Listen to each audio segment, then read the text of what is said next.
Welcome back to the Timbo Slice podcast featuring Jordan. You have made it all the way to episode 14. Good job. Achievement unlocked. So, good morning, Jordan. Good morning. Today we have a guest that we've been trying to get on for a while now, the elusive Kevin Carpenter, also known to some of you as Kevbo the Paladin, Kevbo the Bicep, the Doom of Fools, the list goes on. Yep, the list goes on. How did you collect so many monikers? Or did you not collect them? Were they bestowed against your will? It's probably a combination of that. Yeah, I don't know that I chose any of those really, but Kevbo the Paladin you chose. Come on. Yeah. maybe. The Doom of Fools is an earned title, right? Sure, you can look at it that way. Which fools has Kevin doomed? I don't know. Were they nameless fools? Too many to count, Jordan. Countless. Just We'd be here all day. nameless flunkies of some evil boss that were dispatched. Yeah, absolutely. So how well do you guys know each other? No, Not at all? By name That's it? and a little bit. You never met in person, never Reputation? talked I don't before? know that I've ever met Jordan in person. Wow. What a shame. No, I don't think we ever spoke. I mean, I know him as a dev in desktop, I think. Yeah. Formerly. that's where I was. That's what I've got. So let's do some quick introductions then. So here we have Kevin Carpenter, a guy I've known since probably, I want to say around 12 to 14 years of age. Or was it earlier than that? I think it would be early. Earlier? You, For me? earlier. Okay, It might so- have been that age for me, So I was probably, like 10 to 12 then? I would guess. Yeah. You were college roomies, weren't you? We were college roomies. We both served in Japan. Both attended BYU. No, I didn't know you both went to Japan. Same time? We Overlapped a little, bit. yeah. I was earlier. 'Cause I'm Okay. older. And he was in the dirty south of Japan. The dirty South. If Japan does have a dirty south, that was where he was. Basically the better part. Yeah. I see. Hey man, tropical islands are nothing to sneeze at. He was in the tropical area, but I was in the old capital, the ancient capital of Japan area. So you be the judge, which is better. It was much colder in my area. I've got two cultures represented though, Japan and Okinawa. Yeah.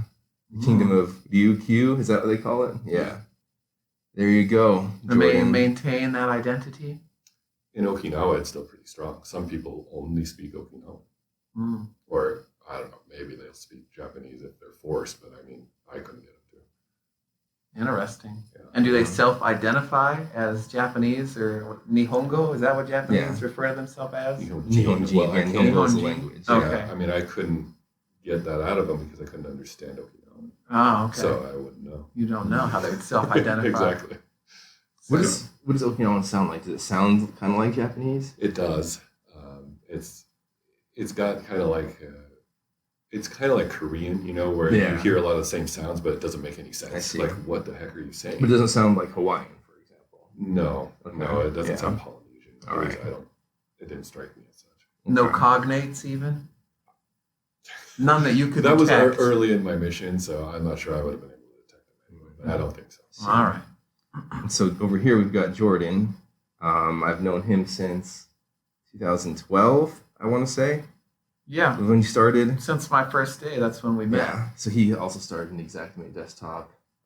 He was originally QA for a few months, Yeah. 3 months. 3 months. Yep. Then he became a developer. He worked in desktop then online, right, for a while, or no? It was never exclusively online. I was on the 28 team, Mhm. right? When we said, 28's going to die. So we just need a team of people to maintain the online and the desktop apps while we that's move right. forward. So did some Yeah. Silverlight, which lots of people wouldn't count as web or online development. And then It's its own thing. Silverlight. It's its own thing. Then earlier this year, he left to work for the church for a little while. Yep. As a contractor, kind of, or was it like on Yeah. contingency or whatever? So I was a contractor, yeah, it was a 2-year contract. Okay. So I officially was an employee of People Data Solutions, PDS is how they usually refer to themselves. And I still have a friend there, the guy that recruited me to work for them for a while. So I was a PDS employee working at the church, their Riverton office. I was at the church office building, though, too, on Temple Square sometimes, usually about once a week. And then 6 months into that, I was approached by a recruiter from Cricut. They make a cutting machine, like for cutting vinyl for stickers or. Yeah, my wife has one. Yeah. Oh, snap. So there you go. Why aren't you wearing all these epic custom shirts then? I don't think she uses it on shirts. What? What does she You have make? to talk some sense into her, I Kevin. don't know. It's for like scrapbooking stuff or something. Okay, so she mostly cuts paper, Yeah. cards. She make cards with it. She did at some point. Yeah, I don't know. She hasn't done much with it recently, but for a while, she was Dude, doing I'd be stuff. making shirts all day, Jordan. That's it. Yeah. Well, you can buy a machine on super sale right now through me, $230 $230 for the huh? latest, greatest Hmm. Cricut cutting technology. How much does it normally cost? So I think $350 to $370 Hmm. is like the most you would pay for it in the wild. Hmm. Interesting. I'll think about it. All right, you think about it. You said you wanted to make I'm shirts. trying to think about how many shirts I would make and whether or not it'd be worth it. Well, you could always Probably. just come over to my house and make shirts, right? You don't have to own your own machine. Yeah, I don't know I don't think the one she has can cut shirts. I guess maybe you use it on vinyl. Yeah, and then Yeah, put it on the you shirt. cut the vinyl and you iron it Yeah. on. I guess maybe it would do it then. I don't But know. they do have a tool now, a fabric cutting tool that you can put in the machine. So you can use it for sewing projects if you want. But I think it's far more common for people just to cut vinyl that they're going to iron on. Hmm. Yep, that's great. ICS was good too. But from what I hear since leaving, the portfolio director who was there when I was there was incompetent for our portfolio and mismanaged some things. Man. Like didn't pay enough attention to the budget.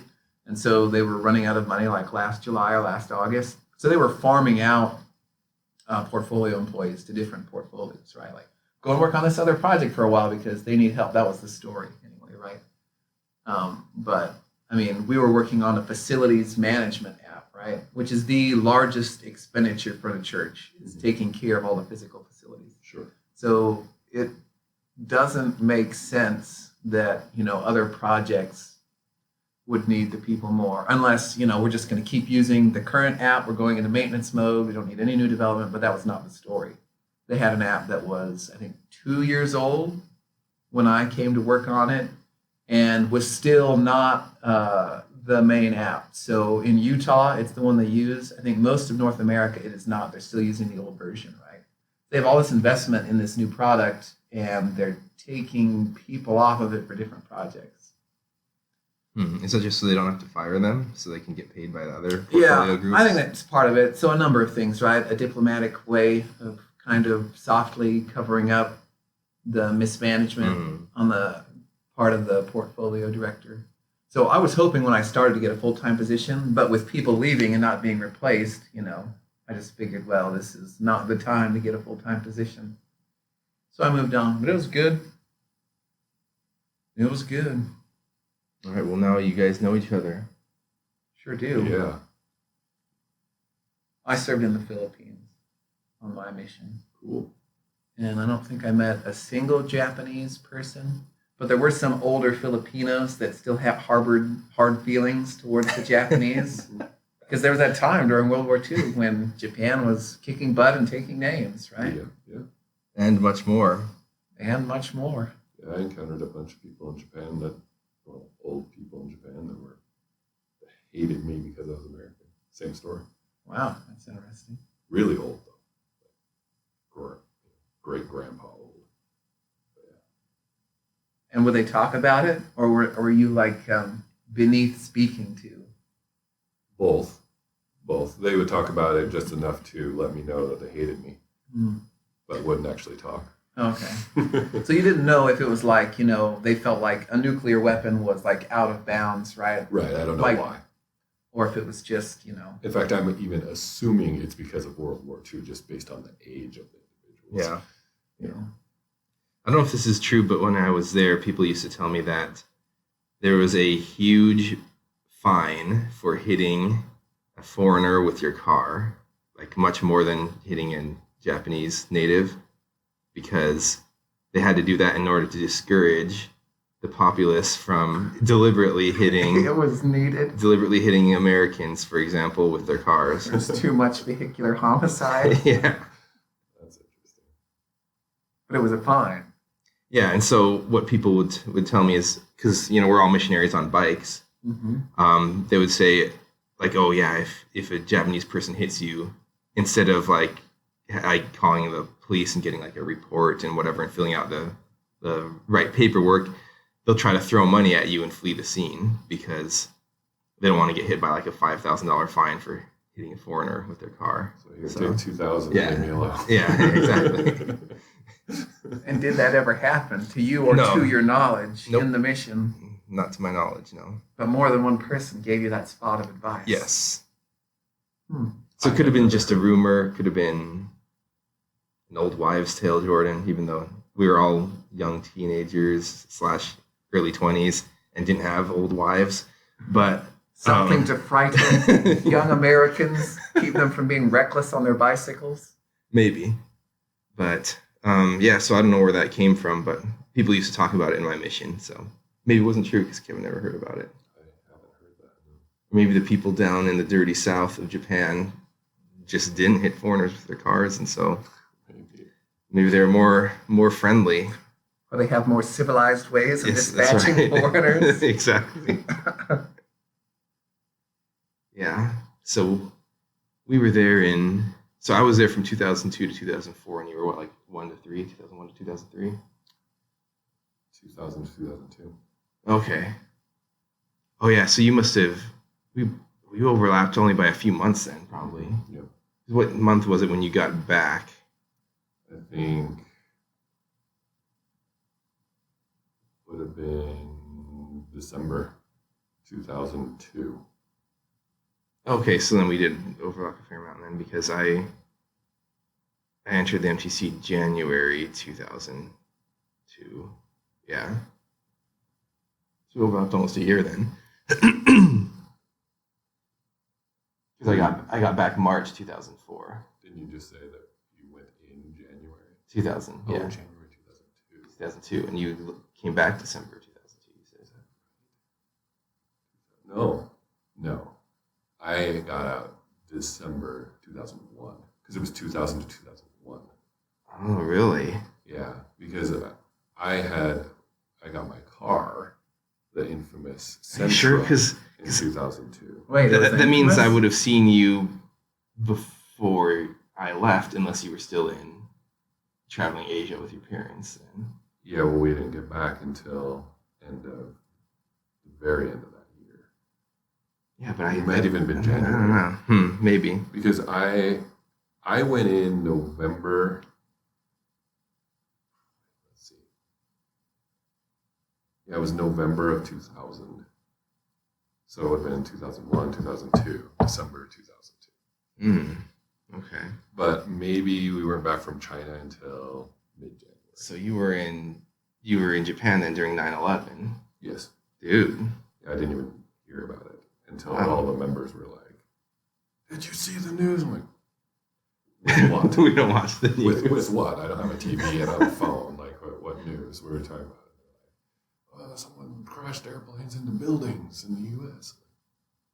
That's weird. You know? They're like, "Yeah, it looked like a movie. It was like a movie." Okay. I hadn't even seen it until I got home. I hadn't seen the actual footage and whatever. Yeah. But security was a lot different by the time I came home. Oh. Yeah. Yeah, I left right after because I entered the MTC January. So I flew from LAX to Salt Lake City. And then in March, I think it was it April? It was either March or April when we flew to Japan. And yeah, that was back in the day when they had like the dudes with like automatic weapons standing around all over the place in the airport. I think we did overlap a lot because now that I think about it, 99, it's hard to remember the years. It's been a long time, man. Yeah, I think that it was the end of 2000 that I went in. So then that would have been 01, end of 01, and end of 02. And you went in beginning of 02. Yes. Yeah, so I think there was overlap there. You were Okay. gone for 8 months to a year, whatever, by the time I was finishing up. Because I think, come to think of it, I think I was done in November and we were back in December, not December to January. Yeah. So I was back in the United States by the end of 2002. Yeah. But just barely. Yeah, And I was think with that makes a more month sense. of China trip. I think that's how it went. So when you're going back to Japan, do you feel ashamed that you haven't been back yet? Ashamed. Maybe ashamed isn't the right word. Regret. Are you disappointed that you haven't? I would have loved to go back. However, it's expensive. I have family. I'm going to take the whole. Are you disappointed in yourself? No. Maybe I'm the only one then. I think that I mean, there are reasons why I haven't done it, and those reasons are sound. So why would I feel guilty about it? Maybe it was worth the sacrifice, Kevin. Maybe I can't say because I didn't do it. Yeah. Maybe it would have been worth it. Would have been. Maybe it's a mistake to have not gone back at this point, because I got back in 2004, so it's been over 15 years now. Sounds like it was a mistake for you, but not for Kevin, because otherwise he'd feel like it was a mistake already. I think Maybe. the social scientists have established that we regret more things that we have not done, did not do, than things we have done. Because we're resilience machines. Like if you do a thing, it was just a horrible decision, you can say at the end of it, well, at least I learned this, and now I know that. I'm a smarter person because of X. Whereas if you didn't do a thing, you're like, man, the possibilities. This could have happened, or this, or Yep. It also probably depends on where you feel like you are in life and what that might have changed. You know, like if you feel like you're in a worse state now, then you're more likely to what ifs. You know, what if I had gone back to Japan and whatever. But I don't know. I'm not sure exactly how to vocalize it. I feel kind of like, not necessarily that I'm supposed to have gone back, but like just a really strong, almost nostalgia. Like, you know, like there's a piece of me that's there that's been neglected. You know, it's maybe that's the best way I can describe it. Well, and you have some Japanese heritage. Is that part of it? I don't know. Could be, Jordan. Could be the spirit of Elijah. Your ancestors are calling you back so you can research their names? I don't know. Some Japanese cemetery? I don't think I even have the skills to be able to pull that off effectively. It's just more like feeling some kind of connection that continually grows weaker, and there's kind of a longing for it deep within my soul. Kind of like that. Does that make sense? A neglected and important relationship. Kind of like that, yeah. I can see that. I mean, I think I feel that very slightly. But I'm also not that worried about it. I mean, I'm going back sometime. Yeah. But when? Well, with the house being paid off. Dude, next year. Next year's the year, Kevin. I don't 2020. know. I think our kids have to be potty trained all the way. Just go by yourself, man. Or leave your kids with your in-laws back from their mission yet? Back and gone again. What? Yep. Oh, okay. Well, leave them with your parents then. Right.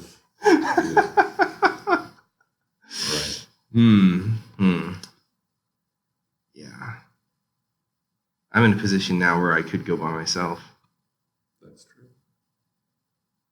Maybe I should. In some ways, it'd be cooler by yourself. In some ways, it wouldn't be. I don't know. I'd want to probably go with a friend. Let's go, Kevin. Me and you. Me and you. I don't think Tara's going to go for that. Okay. Jordan, me and you. I'll be the guide. I'll be able to read some signs and understand some words. Let's do it. By myself? Yeah, I mean, I guess it's just It's kind of like there's a cool restaurant or a cool movie, you want to go see it, and it's just kind of like a little bit lame to go by yourself. You know what I mean? Yeah. Yeah, I can see that. Speaking of which, I went to Kay's Kitchen by myself yesterday, which is the Donburi place in Provo. Mm-hmm. I went down there because they have an Asian store that. Do you remember that old Reams that was down there? I think that's what it is. It turned into like an Asian store. So I went down there to check it out, and it's like a block away from Kay's Kitchen. And so I bought some of the supplies that I ran out of, like miso. And so I went there for lunch, and it was great. Great. Yeah, I liked it a lot. 5 What'd you stars. I got gyudon with a side of gyoza, and they also serve miso and a little thing of tsukemono with it. So it's like $9 for a donburi, and then if you do a combo, it's $12. It's including tax too, which is kind of cool. And when you do a combo, you get to pick one of the sides, and their sides are like karage or gyoza. I can't remember what else they had on the list, and as far as the donburis go, they had katsudon, oyakodon, gyudon. You said oyakodon was your best, yeah. So Udon's good too, though. I should have got oyakodon. They also had what else they have? They had like another pork one. I don't remember, but they had probably 8 or 9 different bowls, and I want to say around 5 or 6 sides. It was 12 for a bowl and a side. What was the portion size? I did not completely finish, and I was stuffed. But I say that How weak are you? weaker than I've been in the past. So that's why I was going to give a little disclaimer that I've been doing a lot more portion control this year. So I don't eat as much as I used to. But still, at least it's reasonably large portion size. Yeah, I mean, the side was 6 gyoza, and then the bowl was pretty big, and then there's a small bowl of miso. And the sides are only $2.50, so if you wanted to, you could get like a second side for not that much more. Throw some more food in there. It's pretty cheap for gyoza, actually. Yeah, because I thought about, I'm like, 6 gyoza for $2.50. I could come here and pay like $10 and eat 4 plates of gyoza. That'd be pretty awesome. Yeah, Most Jordan. places overcharge for it. Oh yeah, most places like $5 for 6. Yeah. Crazy. Or $5 or $6 for like 3. Yeah, exactly. like 3. Yeah. What the heck? Also, they were the legit fried / steamed kind, the Japanese style where you just fry the bottom. Mhm. I don't like deep fried ones. I just don't. It is a lot better that way. I agree. Yeah, the deep fried ones just aren't as good. They taste way more oily, and I'm not a huge fan of the whole thing being crunchy. Yeah, the texture is different. And like, why make them twice the calories when you don't have to, right? Why, Jordan? Yeah, you should have all the flavor and half of the calories. Exactly. Sounds like an ad for like some kind of soda or something. Or like light Twinkies or something. Yeah. So I recommend that place.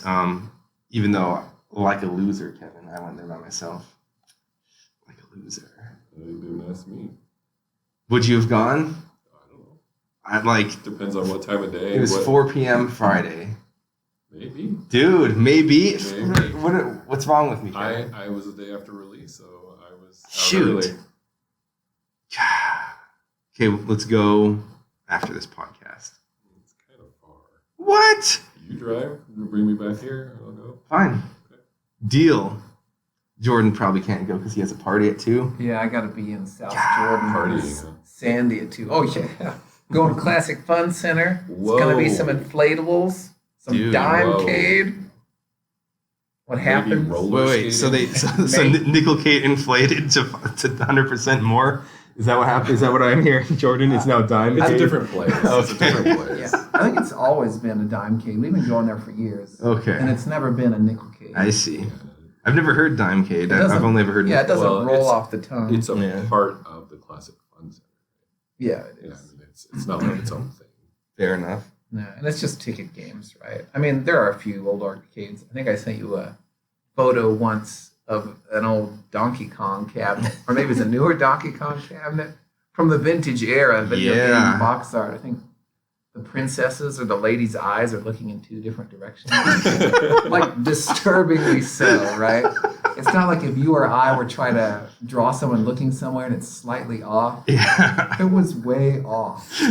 Hey, man. And Mario was wearing plaid.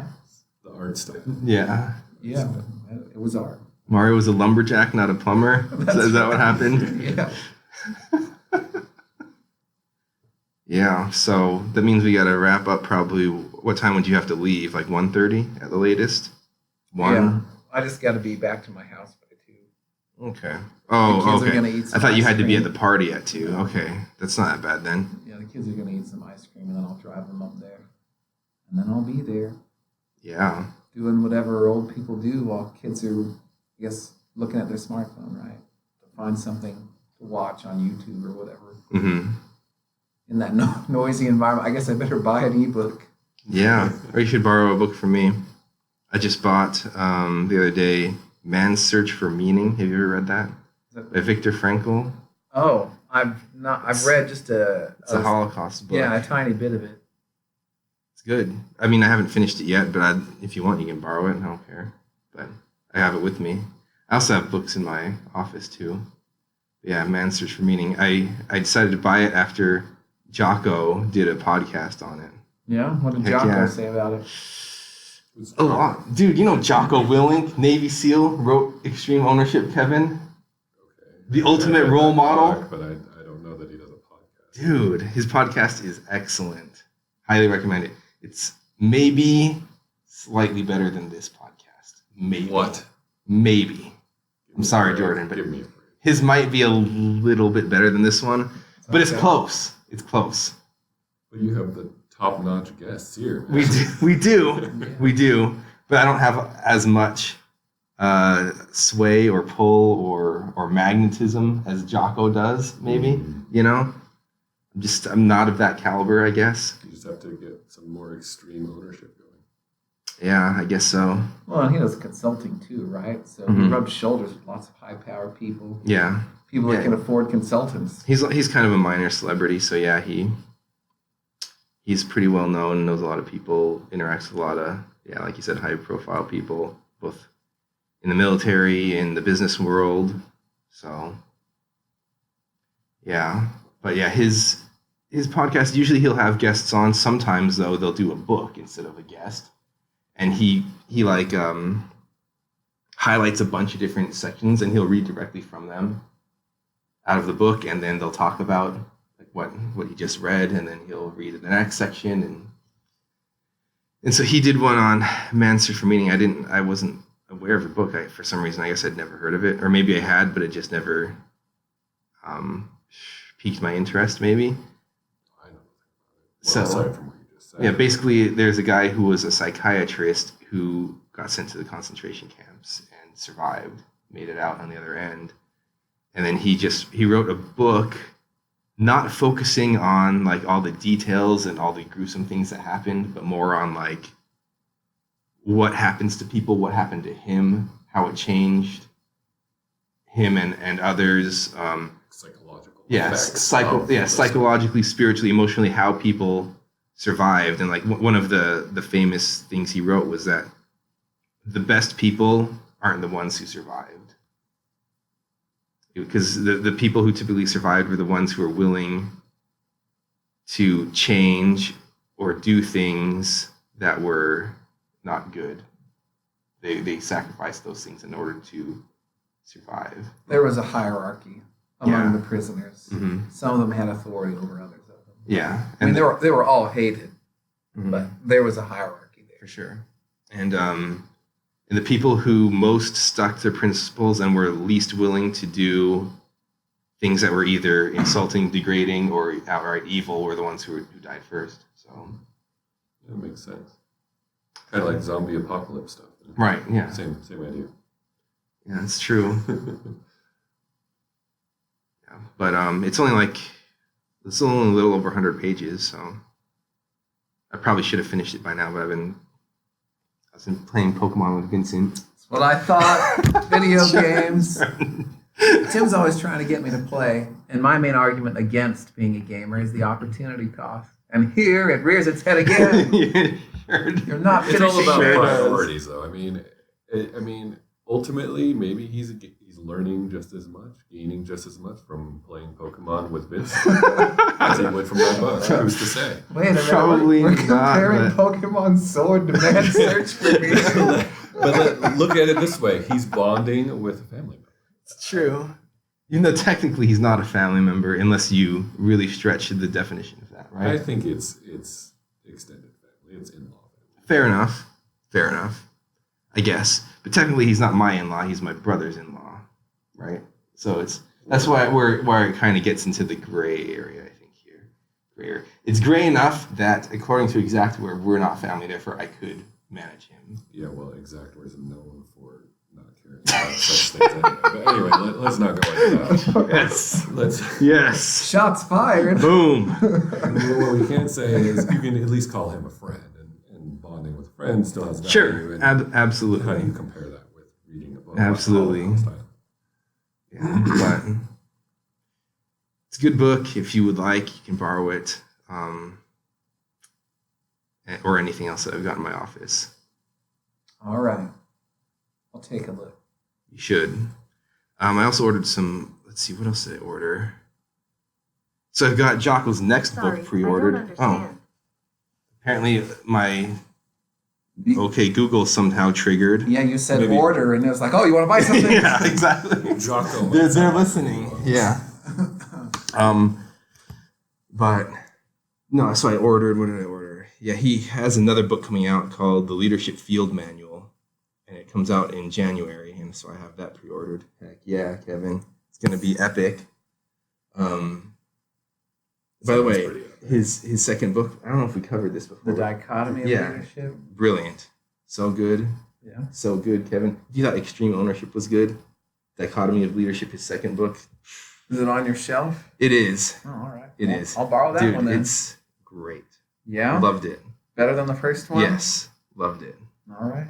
I thought the first one was incredible. It was good. I thought some parts of it were too extreme.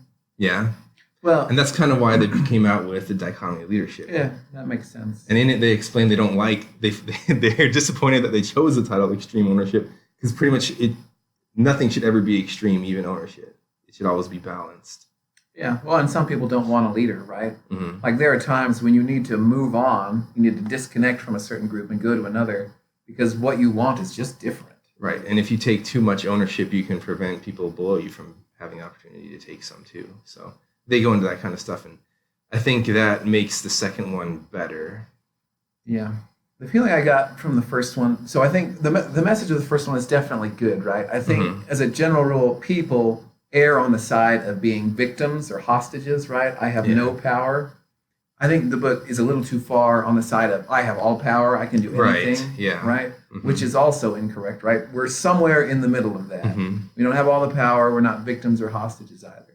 So, yeah, I guess that's a thing I liked and didn't like about it is I thought it went too far in that direction. Mhm. But it's a good direction because I think people generally are more victims than they need to be. Right. Yeah, I think that's right. I mean, people tend to gravitate towards the other side where I can't do anything or I don't care, being aloof or whatever you want to call that. But yeah, that book talks about how, you need to take ownership. You need to do this. You are the one, as a leader, you have all the power. Well, there were a bunch of stories in there about I can't remember. I think it was something like the leader of some platoon or group or whatever. What was it? The Marines? SEALs, yeah, probably. I don't remember. And, they did experiments or whatever where the leadership changed and the whole group changed, because it's all yeah. hinging on the leader. That, I don't know, maybe that's more true in an environment like the armed forces where people are supposed to blindly obey. It actually makes more sense there to say you have all power as the leader. I Yeah. can see that more. In an office environment, I don't think you have that firm of control. I think it's more like in the middle, like you're talking about. But I don't know. The way Jocko describes it, he talks about how that's a misconception of the military. He says, typically you want people who don't blindly obey. But at the same time, though, when you're talking about a group of Navy SEALs, those are like the best of the best, right? So you're already dealing with people who are highly motivated, highly competent, and who want to be there. And so that changes things too, right? And you don't have necessarily as much control over the team you're given in like a business environment, right? Like, do they get to choose more in the Army or whatever? The instructors are the ones who basically pass or fail them, right? So it's kind of like a test, almost like what do I want to say, like almost like a temporary, like it's like a proving ground, right? So I mean, it's different once you get past the training and you're actually on the SEALs, right? But at least that example that you're talking about, where, because I think what you're referring to is where they said, during training there were some teams that were performing worse than others. I guess it was training. It's been a long time since I read it, so and it's hard to remember. And so they would talk to the leaders of the groups that were not doing well, and they'd say, well, that guy over there, they're doing well because he has good people on his team. My people suck. Mm-hmm. And they'd say, okay, right, all right, trade places, then you lead that guy's team and that guy will lead your team. And then it reversed. That guy, the team that was doing well before got worse, and then the guy that was running a good team over there came over here and fixed up this one too, right? And so no, I think it applies, not always the same way, but it can apply through or to any kind of situation, I think. But it's true though that a lot of the examples they're using are where they tried it and it clearly worked, and there are probably times where they implemented these principles and they didn't work as neatly, and that's why those stories weren't included, right? And so in a way, the stories kind of make these leadership principles look like a silver bullet, but they're not always that wrapped up that neatly, Mm-hmm. It's like most of the time. Yeah, most of the time, there's a lot of nuance there that can determine whether one strategy works or doesn't, or how effectively it does, or so. I see how it could kind of give like a false impression of how effective it would be, but I think the principles that he goes over though in those books are sound. I think they're helpful, but they're generalized to be widely applicable, which makes them a little bit more like a principle, but a little bit less of a specific solution to a specific problem. Right. But that's my take on it. It makes sense, because if you're going to write a book about leadership, it's got to be kind of general, unless it's a leadership book for Navy SEAL captains or whatever. Mm-hmm. Like that's not going to have a very wide audience. Right. It's not going to be on the bestseller list, which is probably more what he's going for there. Yeah. I do recommend it, though. I think you should read it. I think you'd like it. It's on my shelf. All right. I'll read it today, or start reading it today. At the Classic Fun Center. At the Classic Fun Center. Speaking of lending books, Kenneth Boo still has my 12 Rules for Life. Jordan. He's not reading it. Kenneth Boo. That deadbeat. Curse you. I hope he's listening, Kevin. I'm sure he'll listen at some point. I don't know. I don't think he's listened to any of these. Not even his own episode? I don't think so. When we had him on, he said he hadn't listened to any, right? I don't think he's listened since either. I don't know. It's kind of hard to get that guy to do anything. We need to have a comedian on the show. He goes to comedy shows. He sure does. That about him. Well, I'm basically a comedian, so. Yeah, tell some jokes, Kevin. Let's hear one. That's not how it works. Oh, no. We have to talk, and then I insert. Oh, and then you just kind of lay one on us out of nowhere. Yeah. Blindside us some stand-up joke. comedian. Yeah. Flank us with some humor. That's right. Yeah, Kenneth. I try to recommend these books to him, and he'll usually take the books, but then like I'll talk to him like a month later, and he's only read like one chapter. I'm like, come on, Kenneth. At least he started it. It's true. Something. It's true, but like, especially with that book though, there are other people that I would lend it to if he had finished it. And I don't want to buy another copy. So Maybe you need to apply pressure. freaking Kenneth Boo, get reading, finish it up. There, pressure applied. So If he's not listening, that's not Pressure highly applied. effective, but sure. yeah, Kenneth, listen to the podcast and then listen to the pressure I just applied. So, yeah, 12 Rules for Life is another good book that you should read, Kevin. I got Jordan to read it. Yeah, it was good. The principle I think most about is the tell the truth one. Mm-hmm. I talked about it in church last Sunday. Yeah, Yeah, I look did. at that. Edifying the congregation. Look at this guy. From the book, a book. From Jordan B. Peterson. Hmm. I think most people subscribe to the policy of honesty, right?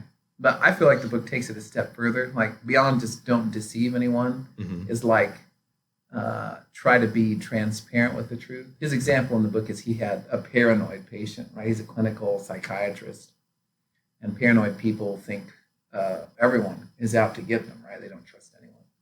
And this patient would say disturbing things during their time together, and he would ask Dr. Peterson, "What do you think about that?"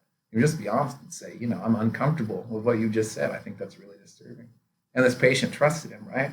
Because he would say things like that. And paranoid people are looking for hints of lying. That's another thing he pointed out. I can't help but have that remind me of our friend.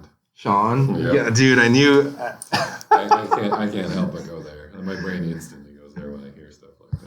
I mean, yeah. So tell us the ballad of Sean Dude, I wonder what that guy's up to these days. in rhyming couplets, if you can. No, I think Tim's got to take the lead on that. He's known Sean much more than I do. I don't know. I mean, what do you want to know? Well, just about the truth, right? We're talking about the truth, and that Sean's name came up in connection with telling the truth. Well, it's more in connection with paranoia. Yes. Yeah. Yeah. Yeah. I don't know, there are just some times where we had some like major friction in the fellowship. You know what I mean? Like, so back before I was roommates with Kevin in college, I was roommates with a handful of other guys that I somewhat still keep in contact with, Travis and Brady, and then Sean was in our group. We used to play like tabletop role playing games, and he was the DM. There's just some times in the past where like there's major drama, and like one of the more recent ones was we were playing It's Dota. probably Dota. Dota, you know Dota, Defense of the Ancients. I've heard of it. Okay, so we were playing Dota, and I can't even remember how it was started. I think it got sparked somehow because like our friend Brenton like did something well in the game, and we kind of like gave him like a verbal pat on the back, like nice job, you know. And he like got mad that we never say that stuff to him. We're just like, I don't know. Like, who's keeping score, right? Yeah, it's more than just any one example too. I mean, it would happen fairly often where basically he somehow got the impression that we are all against him.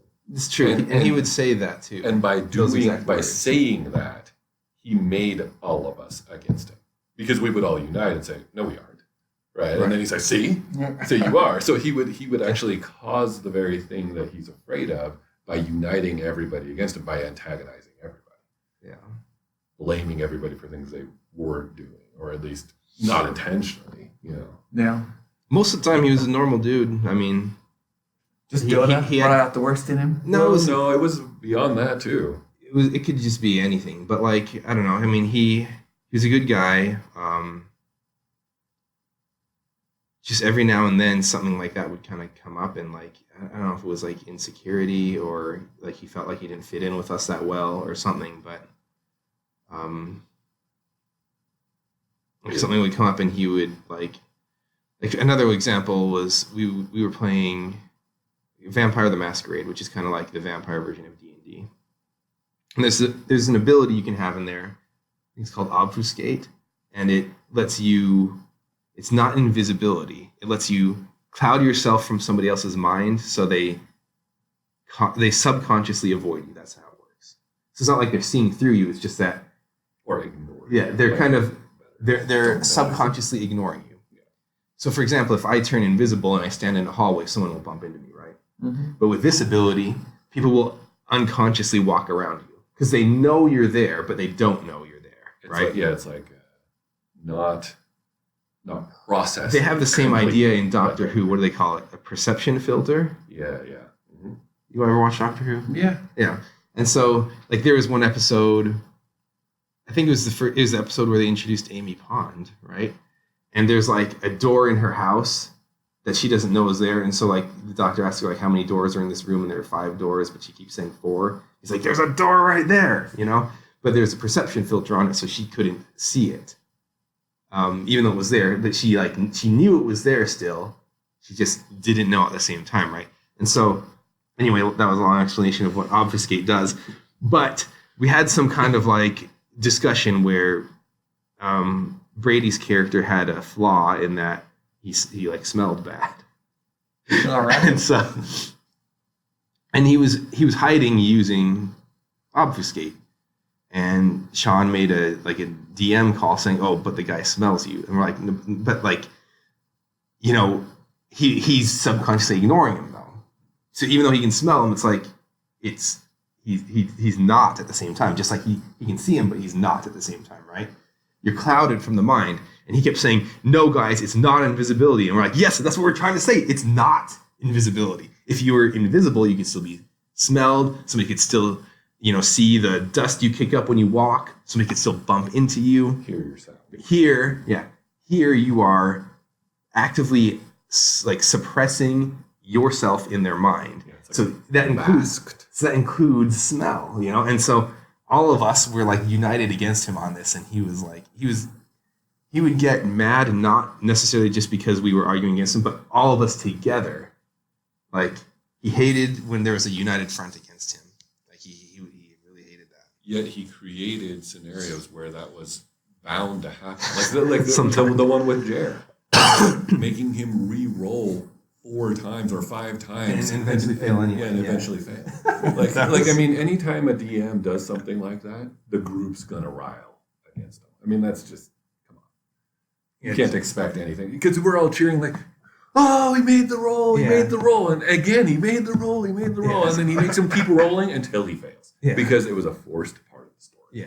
So it'd be like, make a will save to not do X horrible thing.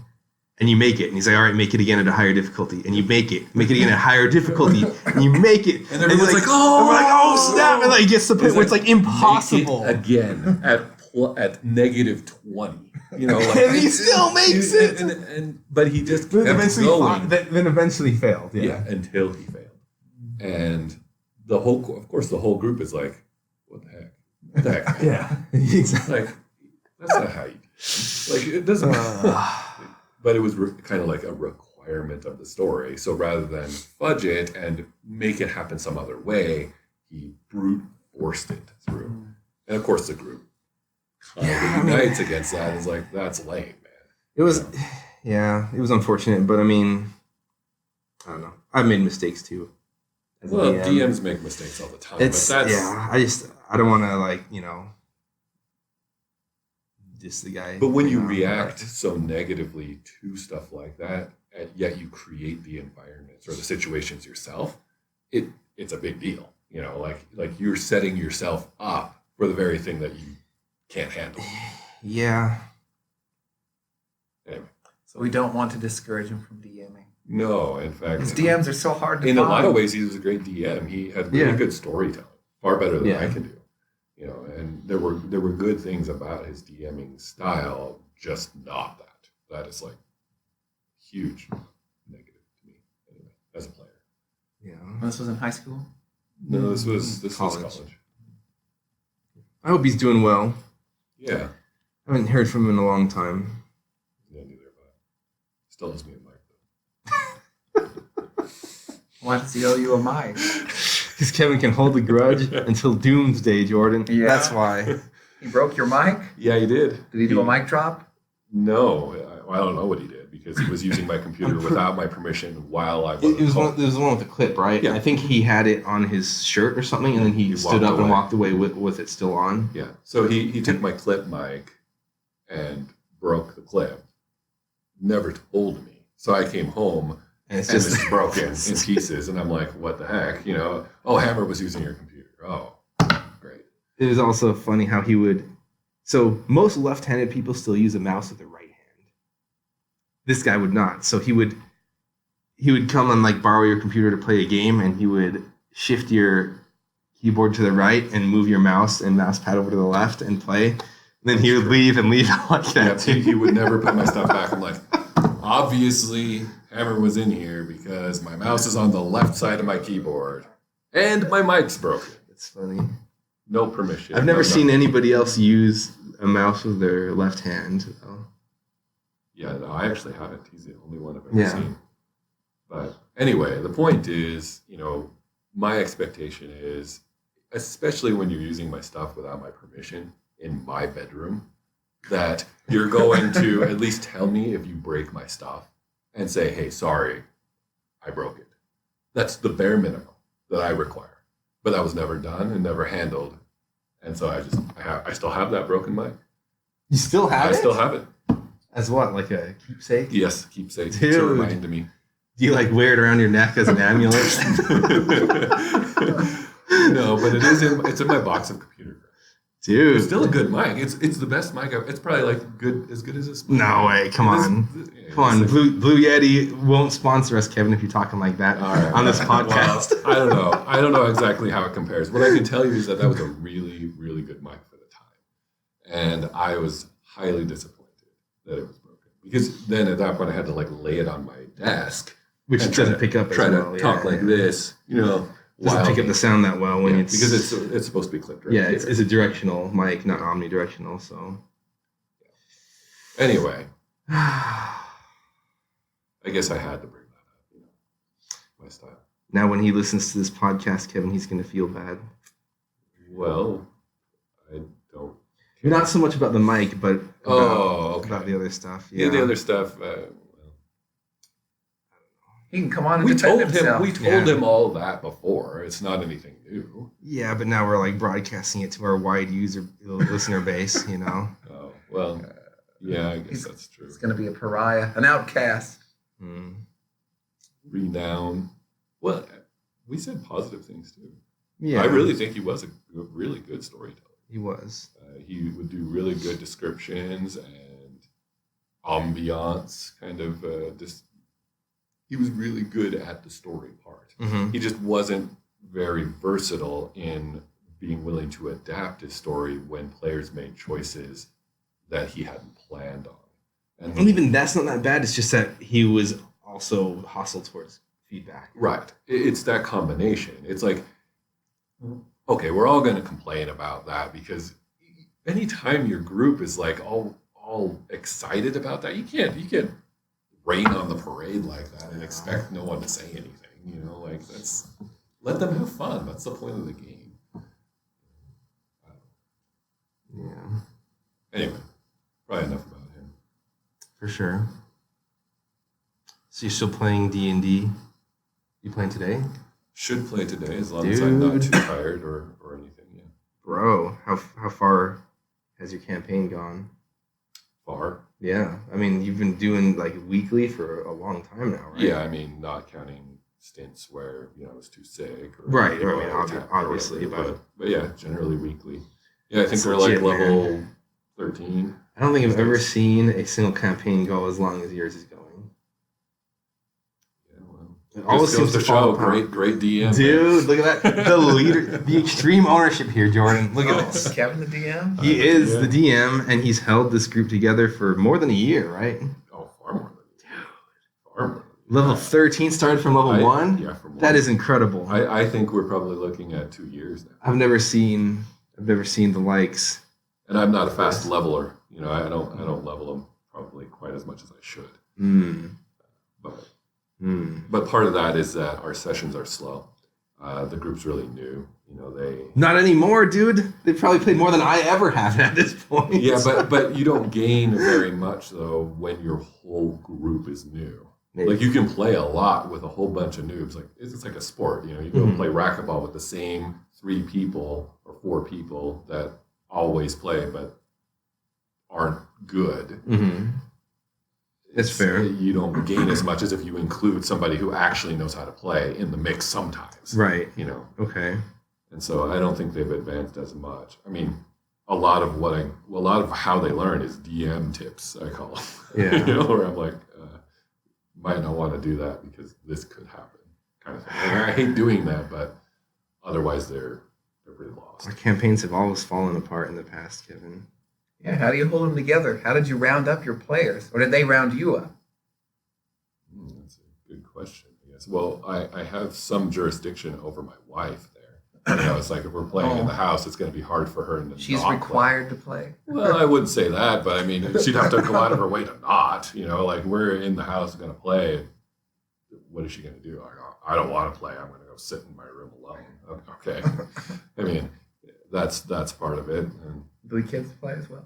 no, not yet. Are they Although eventually going Kiera to? wants to, but she's still too young. I don't know. How old's your oldest? She's 9. All right. I don't think. Well, here's the plan. The plan is we have a rudimentary RPG that we want to introduce her to see how she's going to do. But I don't think we're going to just throw her into the deep end of the pool of D&D and have her bring down the party. Mm. You know, that doesn't sound like a good move to me. Oh yeah. I probably wouldn't pull her into your adult game. I'd probably do a separate one. With just her? Or just her and Tara? Yeah, and maybe even your sons.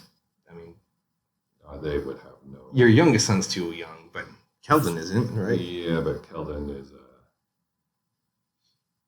he's about as mature as... Oh, yeah, I don't think that really works. Anyway, I don't know about that. But, yeah, maybe we could do a short campaign. But that's the idea, you know, that I don't remember exactly what it's called, but it's some RPG you printed off the rules for online. You know, it's like very simple. Start them there, see how they do. That one I might be able to include all the kids. And then we can gauge better how they might do in a complicated scenario. Yeah. So besides your wife, how many players do you have? 2.5. We have there are two women who play, and then so it's all female. Maybe that's why it's continuing. Whoa. That's Except for why me. that's why I refer to it as Dungeons and Damsels, Jordan. And then sometimes the husband of one of the females comes. So your wife's nerdy friends, is that who they are? No, not really. Really, my friend, and then her niece and niece's husband. So they got married, huh? Long time ago. Long time ago. Yeah. Yeah, a couple of years ago. So why would? Here's what I don't get. Okay. Maybe this is a weird thing to say, but I feel like most guys who play in D&D would be more interested in having a wife that plays D&D, right? Right. But there's far more guys that play than girls that play. So Right. most guys don't get a wife that plays D&D. True. Okay. And now you have a girl that plays D&D, but she married a guy that doesn't really play, right? Isn't that like The most odd? imbalanced Right. the universe could be? Yes. Yeah, well, I think that he would play. It's a priority thing. He's not like adamantly opposed as much. Like, I mean, he has fun listening when he comes. It's more like he has problem with the commitment. Like, he doesn't want to commit to being a member of the team to really play, because if he did, then he would have to treat it as a commitment. I think it's it's not like Jeff, where, you know, I won't play D&D out of principle because it's too nerdy or whatever. It's not that. It's I have a lot of things. He's a law student. He's working a job.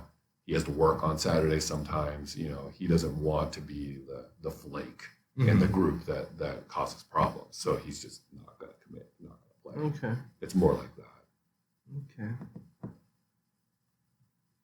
And your other lady friend, was she a coworker here? Yeah. Or Yeah, she is, and then her niece is the other player.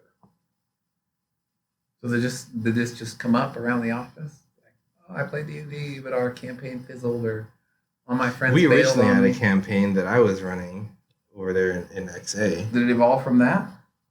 I don't say it evolved from that, but that's how we all initially like.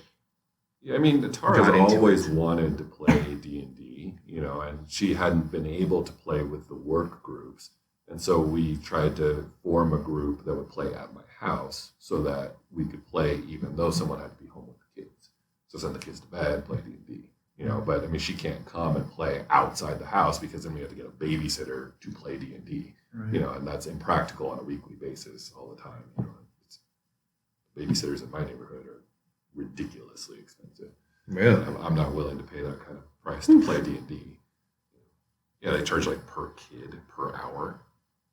And we're talking Kid? per kid per Wow. hour, and we're talking like $20 an hour. So it's like $60 an hour for babysitting my kids. That's ridiculous. Exactly.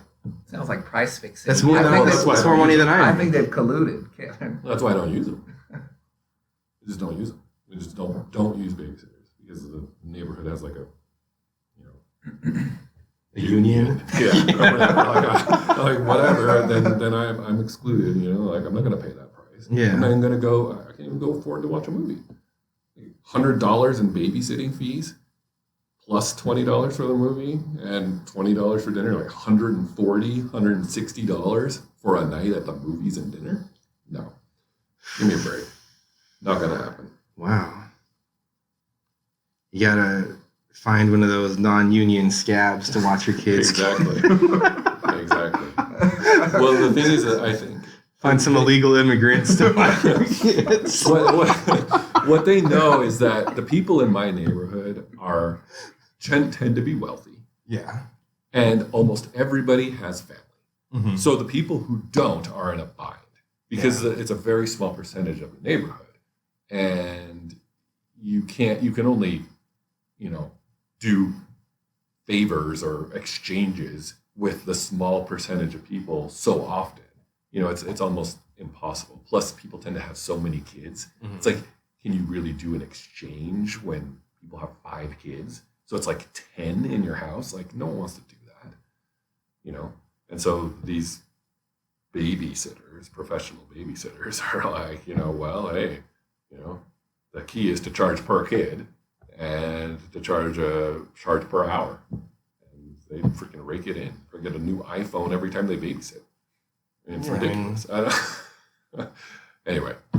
Especially if you're like just putting the kids to bed and then going to a movie, right? And that's how it is. And they just sit on your couch making like $60 an hour. Yeah. It's making like double what I make, Exactly. bro.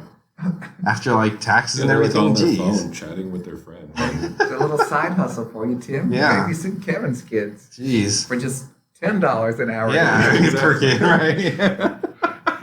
Yeah. Undercut them. That's right. Yeah, I don't know. It's really high. I couldn't believe it. Then they'll send the babysitter cartel over to my house, Jordan. Probably. The hired Break my muscle. fingers or Yeah, something. I'm sure they Come have back to a yanked goons. car. Yeah. Slash my tires. Yeah. Anyway, that's probably enough about that. It's interesting. I'm glad your D&D campaign is going strong. I have a campaign here at work, but That's still going? it's still going, but like it's limping. It's a zombie campaign. Yeah, it's like we have too many people in the party. Like, I might get in trouble for saying this. I feel like I am probably the most busy person in the group, but it's like never me that makes. It's almost never me that makes the game day fall apart. So I feel like there are others who are maybe not as committed. I don't know. It's one of those things where you just have you have 5 people in the party plus a DM, so that's 6, and all it takes is one person to not be available to play, and it just doesn't happen. Right. That might be one of the big things is the group is only 3 plus me. So there are less people to flake out. Mm-hmm. And one of them's somewhat captive. I mean, she's in the house anyway. So then there's really only 2 possible people that can flake out there and cause the campaign to not happen. Oh, I You know, see. and so having, if I had 6 people in the campaign and any one of them being gone messes it up, then the odds are a lot higher that you're not going to meet. That could be a reason. For sure, yeah. Still wish we got more playtime on that one evil campaign that we had started back in college.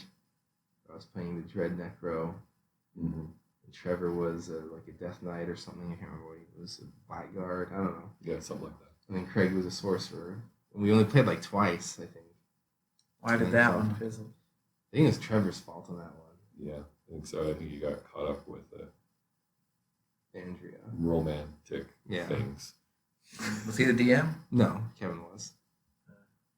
It was just impossible to schedule with him because he's like, no, I'm with Andrea tonight, every night, kind of thing. Yeah. It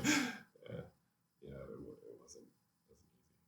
It was I think it was gonna be an interesting campaign, though. Mm. Challenging, possibly for the DM, but Yeah, it would have been interesting. Do you enjoy DMing, Kevin? You like it? Or would I you rather do, be playing? but I would rather be playing.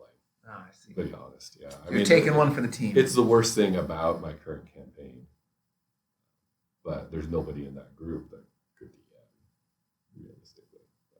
So we should start one, Jordan. Me and you, And then Kevin. and then we'll podcast it. We'll live stream it. Yeah! We gotta bring in your camera. And so we can have it over like the playmat and you can see me fudge rolls and stuff Sure. behind the DM screen. We could do that. Spying on the DM. We I don't probably even want use one it. more though. If we had to have one more person, who would it be? Well, I guess we want someone that won't flake out, right? I would say It can't be Vincent. Not Chris. Not Chris. I don't know who that would be. Tyler, maybe? Mm, Tyler's busy a lot though. Yeah. So like right now, I bet Tyler would never come. Not that he doesn't want to, but baby, just yeah. having a new baby, right? Life is just different right Yes. after a kid's born. Mm. So yeah, it wouldn't be Tyler. Or maybe we could have Tyler sign an agreement that if he doesn't come, he has to send his neighbor Jake. That would work. They could share a character. Share. Have to catch up one or the other every time we play. What did my guy do? Yeah, I don't know. My brother would probably play. Wyatt? No, No. not Wyatt. I've got another brother named Drew. Drew? Yeah. Or is it short for Andrew or just No, Drew? Just Drew. From a romance novel. So our mom said. Man, I'm not down with your mom's method of picking names so far. What was your brother Wyatt's name from? It was like Goldie Hawn's Yeah, son or Goldie something? Hawn had a kid Oh, named come Wyatt. on. That's not a reason to give somebody a name. Well, you have to like it too, I assume. It's not Yeah, just yeah, because but- of that. But like, I don't know. Yeah, I bet my brother would play. There you go. But I don't want to DM.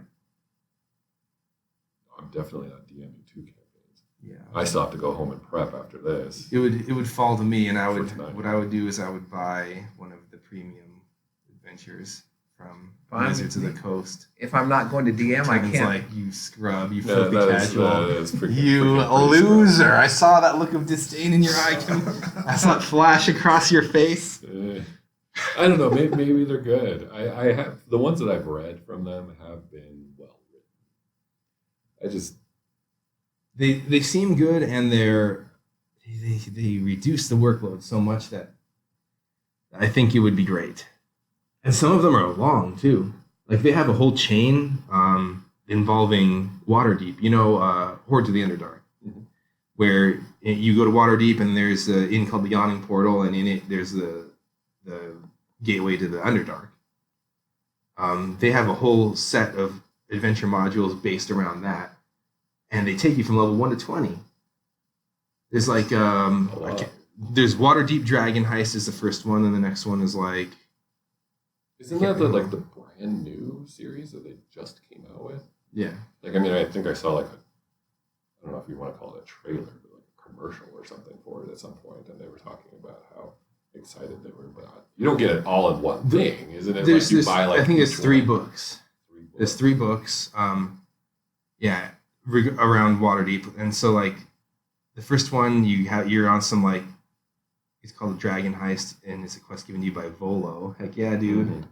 Volo The fam. infamous Volo. Yeah. And then the next one after that, I think you're in Halaster's dungeon, the crazy wizard guy. And then I think there's one more. And so like between all three of them, you go from 1 to 20. So it's like this one's for adventurers 1 to 5, and this one's like 5 to whatever. Are those specifically written for 5th? Yes. Yes. Yeah, man, we're still rolling 3.5. Bro, Forget- 3.5. forget I forgot that. about that. Dude, it's a 2-year campaign. Fifth Yeah. one didn't even exist, I think. Speaking of 5th, speaking of 3.5, I guess, more accurately, they're playtesting Pathfinder 2 right now. Did you hear about that? No. What is that? Is that based on 5th? I don't know. I haven't looked into it, but they might have just completely branched and went their own way. I think that's what they did. That might be wise. Yeah. I guess you can't really base it off 5th because it's not open license or whatever. It is. Oh, it is? Yeah, it is. They still have the open. I think they kind of went away from it with 4th, but then they brought it back. Oh, I didn't know that. Yeah, because I heard that 4th wasn't. So I Yeah. assumed 5th was. They brought it back for 5th. They have the open SRD. What do they call it? System resource document. I think Well, is that's what it stands true. for. Yeah, it's on there. It's on the site. I just always click through it because I Mhm. always go to the 3.5 Yeah, site. yeah. So 5th does have their open source material, and then you can you obviously supplement that with any of the books or adventures you buy. But I think the biggest drawback for me when it comes to DMing is, number one, the amount of prep. I don't necessarily always have the time to do it, Right. and number two, Yeah, I fudge a lot. I'm not great at improvising unless I'm in a world that I understand. And when I create one from scratch, I'm just not that good at world building, or either that or I just don't invest enough time to fill in a lot of the gaps or whatever. And so, like, if you were playing a campaign like in Middle Earth or something, I could probably improvise a lot better than like just something completely shooting from the hip that I created. And so I like the idea of getting a premium module that kind of just sets you up in a somewhat established setting, like on a sword coast and in Waterdeep, and I've played games that have taken me there, and so I think it would be easier on me to pull off a good campaign. Yeah, I can see that. Usually what I do, because I'm doing custom world Yeah. in my campaign, is the good thing about having people that don't know anything Mhm. is I can pull from everything. Yeah. You know what I mean? Right. Like, oh yeah, well, there was a game, it's like, it's overlaying it, right? Like, okay, Mhm. there's this world, overlay it on top of this one, they'll never know. You know what I mean? You can't do that with somebody who's like familiar with every video game and Right. every D&D setting, because you can't do that because people are like, I see what you do. Yeah, You so know what I mean? it reminds me, like, there was one I was doing, like, I thought, so I wanted to create this like setting where you have this like demi-lich guy who wants to like turn himself into a god or whatever, Hey, that And so sounds he- like my campaign. and so he wants to, so he's Isn't that every campaign? I don't A know. lich or a necromancer? Yeah. maybe it's a little cliche already, but so what he's doing though is he's sending his like cultist necro followers out to like harvest souls from people. So they go around and like kill people, or go around to where people are already killing each other, like the battlegrounds or whatever, and they're just like trapping souls, because there's a spell. What do they call it? Is it called Trap the Soul? I think it is. But anyway, I don't know. you suck somebody's soul into a gem, and then you can keep it in the gem. And as long as you have that, they can't be resurrected or raised from the dead because their soul is stuck in this gem. That's a 3.5 spell? Yeah. Necro, dude. It's like level 7 or 8 or something. Look it up, bro. Look it up. Come on, get on my level. I didn't definitely know. Of course, you're going to know necro spells. better than me. right. Okay. So you got these guys going around. They kind of have like a modified version of that spell that allows them to like area effect, siphon up the dead, and like charge up these gems, whatever, with power. And then they take him to this guy. Then he can feed off of that and become powerful. And so like I kind of was inspired to do this by Full Metal Alchemist. Yeah.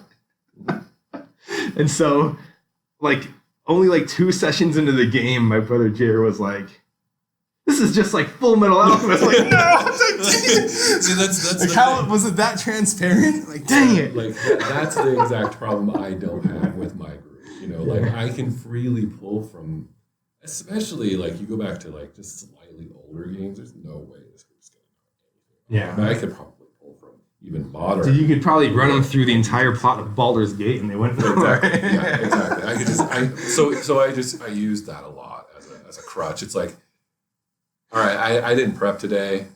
Let's throw out this side quest from this game. You know, boom, done, solved. You know, I mean, even if I don't remember it perfectly, I'm only fudging a little bit within there, and it's set up, and it works because I had fun playing that in whatever game it was. You know? Do you ever throw out World of Warcraft side quests like, I need you to get 10 wolf pelts? Yes, all the time. And that's how we've been doing 2 years of gathering quests. Sorry, that turtle didn't drop a shell. Yeah. What was that stupid zone called? It was the one where you had the two like Yeah, Alliance and I Horde forget what cities it's called. right by each other. Was South Shore the Alliance one? And then there was like Terran Mill. What I don't even remember what zone that was, but they gave you that stupid quest to kill the stupid turtles. Yep. There's only like 8 of them in the world, Jordan. They're like, go get 10 shells. And there's only like 8 turtles, and then you don't even get one every time you kill it. You get one It's like like 30% one out of drop. 3 times. Yeah, it's like what the freak? Yeah. Who designed that crap? This turtle Screw clearly you, has a Blizzard. shell. You kill it, but you don't get a shell. Yeah. 4 times in a row. And you run up and down the whole river and kill every turtle that exists, and you still aren't done. Yeah, And you then got there's like like 2 40. other people running around looking for them too, and you're like, what the freak? This is the stupidest. Yeah. Yeah, Yeah, that's how I run my campaign. Just like that. Perfect. Sorry, guys, you didn't. You're looking for rabbit feet. Yeah, they didn't have any. They didn't have any. Sorry. You chopped it too hard with your axe Yeah, and ruined there's it. no more feet. Go ahead and grind like 50 more. Yeah, jeez. World of Warcraft. Yeah. Did you ever play WoW Classic? You heard that? I've brought heard it out, of right? it. I didn't. Yeah. I was not interested. I heard there's some crazy, ridiculous stories like, because now what happens is even out when you're wandering around in the world, they instance it. So like you can go to Arathi Highlands or whatever, and there's only 20 people there. And some of them are from other servers even, because they just kind of create an instance and they throw you all in. Sure. Because now what they're doing is they're avoiding overpopulation, and they're also avoiding underpopulation, right? By Sure. creating instances and throwing people of different servers in. But you go and play WoW Classic, and there were screenshots and videos of people in like the starting areas. There's literally like 200 people waiting to kill the one monster, the one named guy that they need you for a quest in the starting area. Sounds ingenious. Yeah, and so there were two solutions that tended to come about. The first one, the most common one, was everybody was just spamming area effect spells and attacks in the area where the guy was going to spawn, and then whoever was lucky enough to get the first hit got the quest done and then left. And so you're just there for like an hour spamming until you happen to be the guy who tags him. Didn't that game allow for grouping though? So why wouldn't people get into groups and try to do Maybe that they to did. increase their So chances? maybe they did that. Because at least they should do Yeah. that. That'd be stupid for everybody to sit there spamming. Yeah. Unfortunately, like the you lottery. couldn't progress a quest if you were in a raid, so you couldn't have 40 people. I mean, which would have been a good solution, Yeah. perhaps, right? Yeah. But anyway, given the limitations of their whole tagging system. But the other thing that people did was in some servers, they formed queues. They formed a line. And there would be a line wrapping around like the whole zone. And then the mob would spawn, the guy in front kills it, and he leaves. The next guy steps up. 2 minutes later, the next one spawns. So you'd be like in a 200-minute line waiting for Yeah, your but you chance. know that people are going to screw the queue and just stand there Right. and start spamming. For the most part, they didn't, though, apparently, in the servers where there was some semblance of orderly conduct. But what I I'm find sure that's most not interesting, though, what I find most interesting is why didn't you just go off and freaking grind boars? Like, in the time it takes for you to wait to kill that one dude, you probably could have gained a level doing something else. I don't get it. Yeah, I mean, maybe it's a quest Chain that they you needed, need that yeah. to go on to the next In that one. scenario, sure, but like for the most part, I'm like, what? I can't remember WoW being grindy anyway in vanilla, where you like run out of quests to do and you Yeah, have to I go mean, you're grind. going to grind no matter You're gonna what. go grind some so why are ogres you or gonna whatever. grind the queue for Yeah. 3 hours. You know, that doesn't make any Sit sense. around like a chump. But yeah, it's funny because a lot of people are like, yeah, let's go back, classic WoW, let's do it, relive the glory days. And honestly, like the game Sounds was like kind of the crappy. glory days, yeah. The game was kind of crappy. The thing that made it somewhat special at the time was the fact that it was such a big thing that everyone was doing and there was a community. Mhm. Well, all that went away, you know, and you can't really recreate that. So, I don't know. Maybe people who are playing Classic WoW or listeners who play Classic WoW right now are sitting there thinking I'm an idiot for Maybe. saying that. They're saying you don't know what you're missing. Leave that in the comments, guys. If I don't know what I'm missing in WoW Classic, comment on this podcast. Well, they and can come tell on the me. show and defend. Yeah, exactly. There We'll you have a go. debate. I'm sure there are plenty of good things about WoW Classic. Sure. I just don't care. Sure. It still costs a subscription. What? Really? I thought that was, I said I was So going to go there. you get both. You get normal WoW and WoW Classic if you're subscribed. So it's not separate. But So in essence, what they're trying to do is bolster their subscription base. yes. I see. Yeah, well, whatever. Yeah. So Speaking of kind of along those lines, I recently tried Albion Online, which is snap. essentially trying to bring back UO, is really what they're trying to do. really, that's what that is? Yeah. Because I've heard of it, but I'm like, Albion, I wonder what that is. Yeah, it's a pipe dream recreation of UO, but it's got some problems, as of course you would expect, because Of you can't bring back that artificially. You know, but they tried. They Yeah. tried. It's actually fun, but it's inherently flawed because they're trying to force the systems that UO had by default. You know, they're still keeping that travel fell line. Really? Well, essentially, what they did is they blurred it. Mhm. So instead of, okay, this dimension of the world is PvP free and this version of the world is nothing but PvP, they have it divided up by continents and zones within the continents that kind of blur the line. So there's like what they call, there are blue zones, which are PvP free. You know, you can gather. They have yellow zones, which are PvP, but you only get knocked out and you don't lose your stuff or anything like that. It's kind of That's like, weird. it's trying to get people used to the The idea. gateway? Yes, Yeah. the gateway. And then you have red zones, which are full PvP, Full loot. full loot, Dang. but you get reputation loss Yeah. for doing it, kind of like the old real UO, Yeah. right?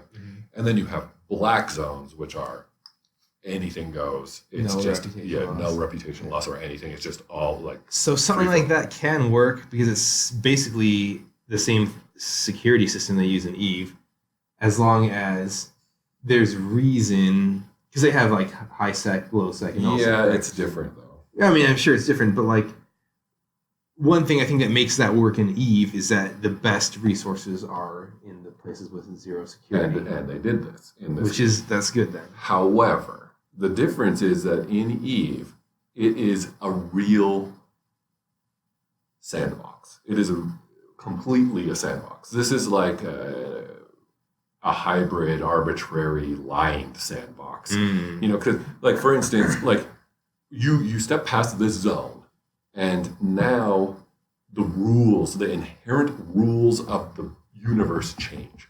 Eve doesn't have that. Yeah. Eve has a steady security system. So in 0.9 sec in Eve, you have a certain amount of time before the police respond.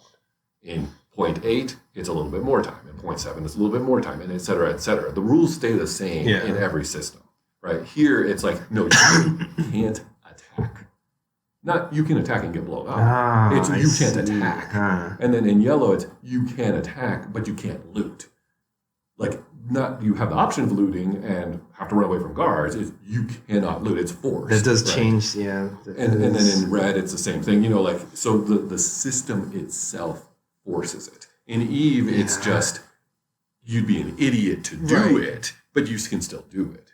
And that's, the heavy-handed approach that you're describing for Albion is not as interesting because it breaks immersion that arbitrary rules like that exist because they couldn't exist in a real world like that, right? Right. And the other thing too is it's more interesting in a system like Eve where if you're willing to make the sacrifice, you could like kamikaze on somebody That's to blow right. them up. And In people high do that. security, yeah, Yes. you know. And you have partners. Everybody Right. comes and just swarms that guy, and yeah, half of you gonna die, but the other half they make the hit and they get out, or even if you all die, Yeah. it doesn't matter. The fact is, it was worth it to you to kill that guy Right. because he ran away to high sec and he thinks he's safe. No, you're not safe, dude. Stick the dogs of war on him. That's We right. don't care if we're dying, you know. Mm. But you just can't do that in Albion.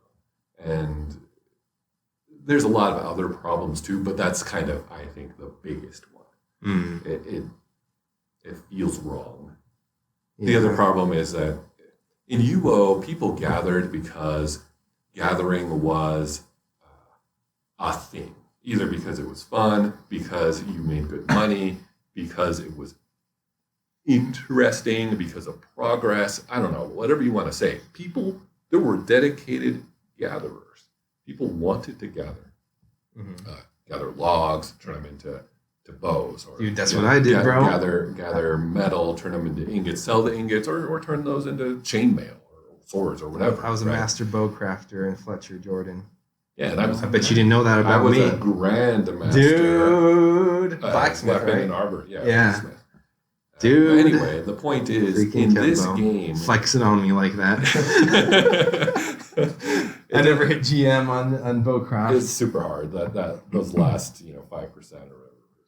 I was at like 90 something, 97, 98 It or would whatever. get exponentially harder, which I kind of liked actually. Anyway, this game progression is really much faster, but they didn't do anything to make it fun or Isn't even that that life or soul? lucrative. You mean? Yeah, it's like the reason people gather in Albion is because they have to. They've made the systems so that it's required. Like I don't know if anybody. There probably are some, but not many people play Albion and are gatherers because there's no end game there. Mhm. You can't, like when I got my Grandmaster Smith or whatever, I could then create money essentially out of nothing, right? I would make enough money to bankroll whatever I wanted to do. If I just wanted to do that, that's fine too. I could bankroll my castle or whatever. But the point is, there's really nothing to do in Albion except for the guild versus guild / PvP elements at the end of the game. And so people do that. They gather the stuff so that they can do that. Just so they can expend resources to play the game, in Right. other words, right? Yes, and so nobody's really a gatherer. You don't have anybody like that. I don't think. The people are just doing it because they have to, because they want to.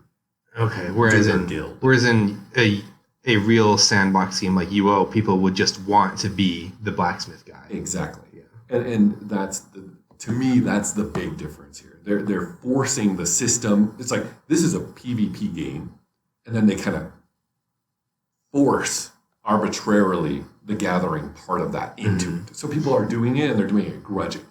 Yeah. And that's not how the game's supposed to work. Right. It's supposed to work like these are the people who are doing this are doing it because they want to do it. Yeah. Does that make sense? Because then it just becomes like the big complaint that warlocks had in early World of Warcraft was that they had to use soul shards to fight. And you had to go grind PvE to fill up your bags of shards. Mm-hmm. So that eventually, after doing, battlegrounds or world PvP or whatever for a certain amount of time, you'd run out because you're not harvesting souls from people you're killing. You're expending souls to kill them. Right. And so everyone else did just, repair at town or whatever and go back out and fight. But warlocks would actually have to take downtime and go, I'm going to find... And you couldn't even do it on weak monsters. It had to be something that was at least like... I don't remember the colors. They used colors for conning system, right? Or whatever. I don't know. Actually, they probably didn't. But there were monsters that were great because they'd give you, they're too low level or whatever. And so it had to be something higher than that, right? And so you'd have to go and, steal the soul of something and do that 30 times to have your bags full of shards that you could go back out and fight. So it was a required grind in order to be able to play, and they were the only class that had to do it. So eventually they removed that mechanic. Yeah, But- and that's essentially what this ends up being, Yeah. because it's a monetary version of that. Yeah, Everybody This- has to grind some profession so that they can bankroll. That's disappointing. It's their like, PvP. have you heard of Gab, Jordan? What's Gab? Gab is like Twitter where there are no rules. There's Like, no no character limits. no, Or no, no, no. Like off no limits where no it's moderation. There you go. any No. content you want. Right. And so guess what happens there? Only the people who want to say things that you can't say on Twitter are there. Right. That's the And same so- thing with the so it's a PvP. it's a and complete UO. Mess of like neo-Nazis and, racial slurs and swearing and ranting, and so it's all the crap that's normally filtered out of Twitter goes there. And so there may be some legitimate stuff, but it's so drowned out and swamped by like all the other crap, because there are things that Twitter will restrict or block that I think is ridiculous. Like for example, one thing that comes up a lot is someone was banned for saying a man is never a woman and a woman is never a man. Someone got banned for life for saying that. So you can't even have a discussion about that, right? So you'd think, okay, if there's a place where it's more free speech, then conversations like that can go on. But there's all the other, the dam is also holding back a tide of just garbage, right? And so all that stuff ends up in Gab too, right? So like nobody who wants to have that conversation about, transgenderism, for example, can really have it over here in Gab, because it's just a constant torrent of trash and garbage and filth or whatever. And so when you have a separate product that's trying to appeal to like the broad population, but it only ends up getting like a subset of the population, it doesn't end up working. And I think that a lot of video games end up following that same path, where ideally what a lot of people I know want is a sandbox game where you can join that MMO and be whatever you want. You could be the innkeeper, you could be the carpenter, you could be the blacksmith, you could be a bounty hunter, you could be whatever, right? But those types of games tend to appeal to the people who want to go around and slaughtering everybody, right? And it seems to be really hard to find that balance where you can get the people who want to be the miner and blacksmith into the same game as the guy who wants to go around murdering everybody. And Ultima Online back in the day had that magic for a while, Jordan. There are so many things about that game that suck. It's super old. The technology was garbage. It was great for its time, though. Yeah. But I think what people miss is the mix of all the different player types into one game where you could do whatever you want. And now most every game that tries this ends up being like Gab, where it's just, hey, we want to appeal to the people who are hardcore PvPers. So then you go in there and like the only people in there that are gathering are the ones who want to just get that weapon so they can go out and slaughter people with it. Like there's nobody in there who's like, I'm here because I want to be the blacksmith, making weapons, selling weapons to people that have my name engraved on, like freaking Grandmaster Blacksmith Kevbo over here was doing, right? Man. Crafted by Thunderhammer. That was your name? Heck yeah. Oh, you had an Thunderhammer, alt that was the blacksmith? I didn't know that. Yeah, dude. I thought it was you. No, it's Thunderhammer. Do you have a profession on your main character? No, because it's skill caps. Yeah, exactly. Right? I probably should have. The problem, though, is we were sharing an account, me, Jeff, Jer. So we not only did we not have a lot of time to play, but I don't know, was there a character limit in that game? Yeah, per Like server. 5? I think it was 5 per server. I mean, you could go to other servers and create And characters. Jeff had 2 characters already. And so I think me and Jared just had 1. But, yeah, so we probably couldn't have done it. But, I mean, like, maybe there's some people like that enter the games, but it's not like a major population. Like, in old UO, like, the people who are out, like, being PKs and murderers, it's a very small percentage. Yeah, it was. And It's probably 5%. most people maybe are there 10. to just, like, play in a fantasy world to be who they want to be. Right. And almost every game that has tried to recreate that ends up being 90% the PK people. And that's exactly And what Albion is struggling with. And that's not fun to me. It's exactly. And that's why they have to do that stupid zone crap. Yeah. Because otherwise, if it was really free for all, it's incredible anarchy. You know, like all you have are people who just want to go around and slaughter every living thing. It's like how do you develop a society, a thing where like, yeah, I want to be an innkeeper, and you go out there and the second you spawn, you're slaughtered by some guy just Right. because they want to. And so what I think, You know? what I think people don't understand. I mean, maybe there's some people that are like this, but I think most players don't want the open PvP because they just want constant deathmatch bloodbath, right? They want to live in a believable world. And it's not a believable world when 90% of people are out there slaughtering each other every time on site. Yes. All the time. That because the key of UO was you encounter somebody in the forest or on the road. Are they friend or foe? You don't know. But most of the time they weren't foe. Right. Most of the time they weren't. But you still had to keep it in the back Yes, of your mind that they exactly. might be because Exactly. it was possible. And that's the balance right there. It's like the possibility is there, but the risk isn't that high. Right. Whereas you go to like these games that are all about like, you know, the open PvP now, and it's like even UO, once they did the tram fell split, Yeah. it was like that. Because now anyone who's in Fallujah is looking to kill. is looking to kill you. Exactly. Because that's PK land. Yeah. The only reason you go there Is is to to fight. PK. Yes. And so all the crafters, they stay in tram. They're like, yeah, I'm going to hit my rock. And I'm nobody going can to touch make me. my Yeah. ingots, and I'm going to make my swords. And sure, you get more resources. Ooh, more resources from Fel. But why would you do that when you have the risk of losing everything? And everybody you encounter is going to try to Yes, kill you. and they're professionals. Yeah. It's not just like, hey, this guy sees an opportunity, you know, he's going to try to steal from me. It's these guys are hardcore the hardened PKers killers, the that hunters, are bred murderers that are there to kill anything they can. And then you now in the new games, it's like how do you control for that, right? Because you have this subset population that like if I just want a PvE, why would I go to a PvP viable sandbox game when I can just play a game that's solely PvE?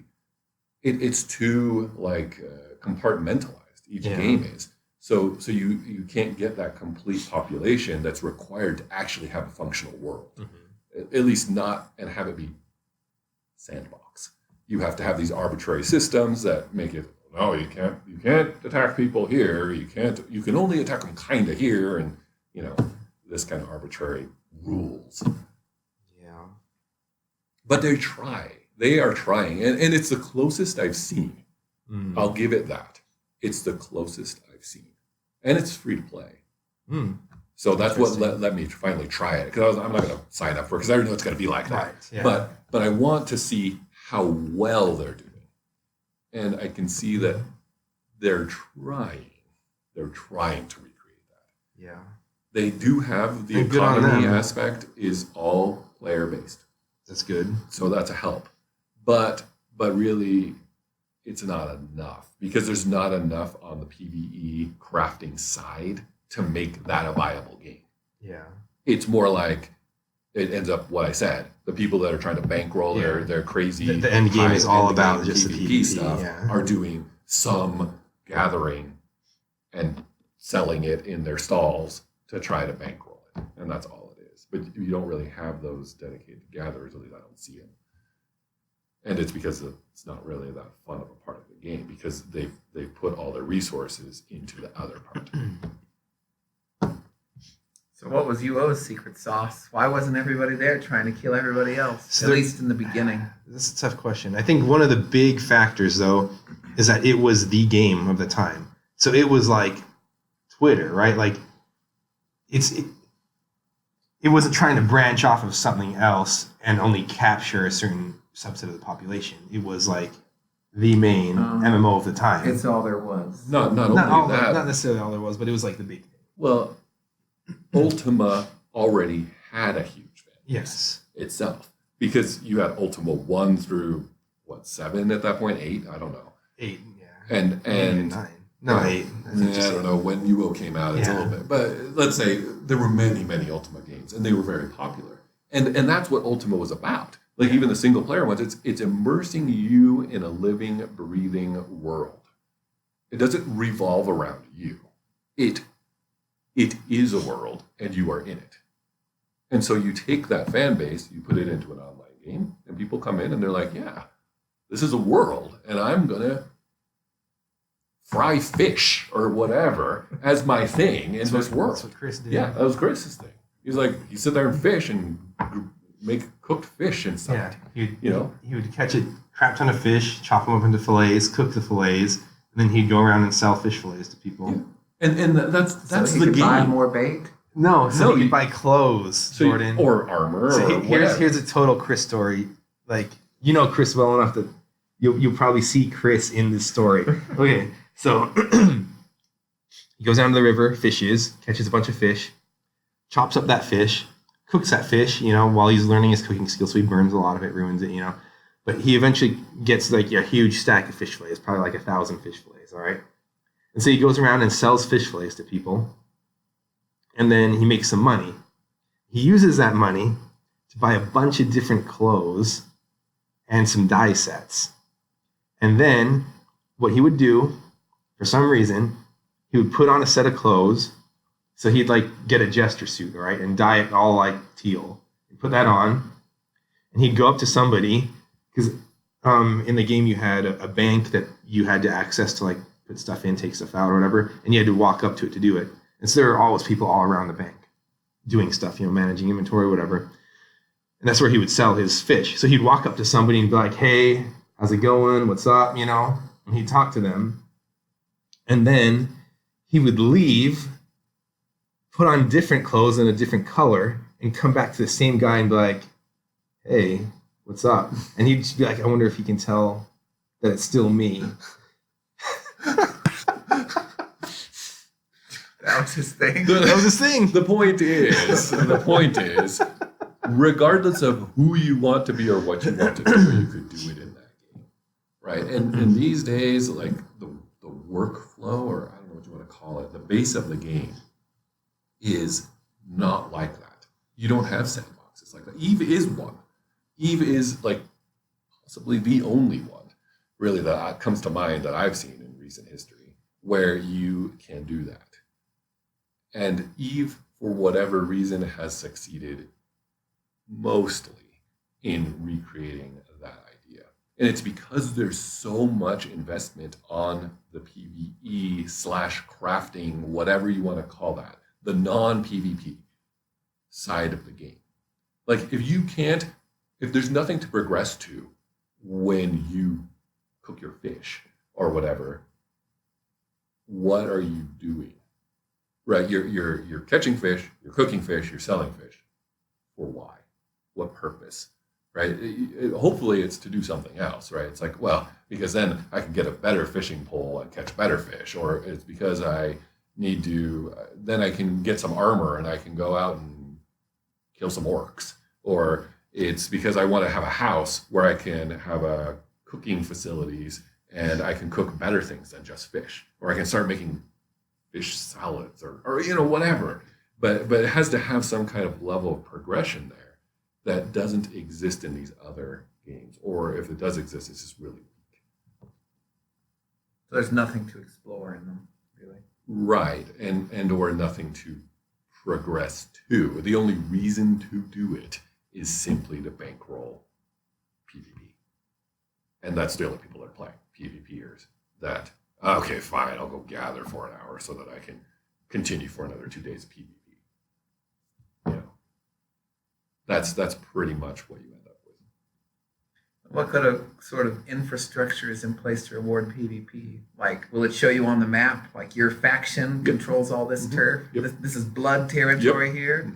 Yep, the black zones I was talking about, those continents are just completely player owned. And there's huge fights for territory and castles and cities and all that crap. But that's the core of the game.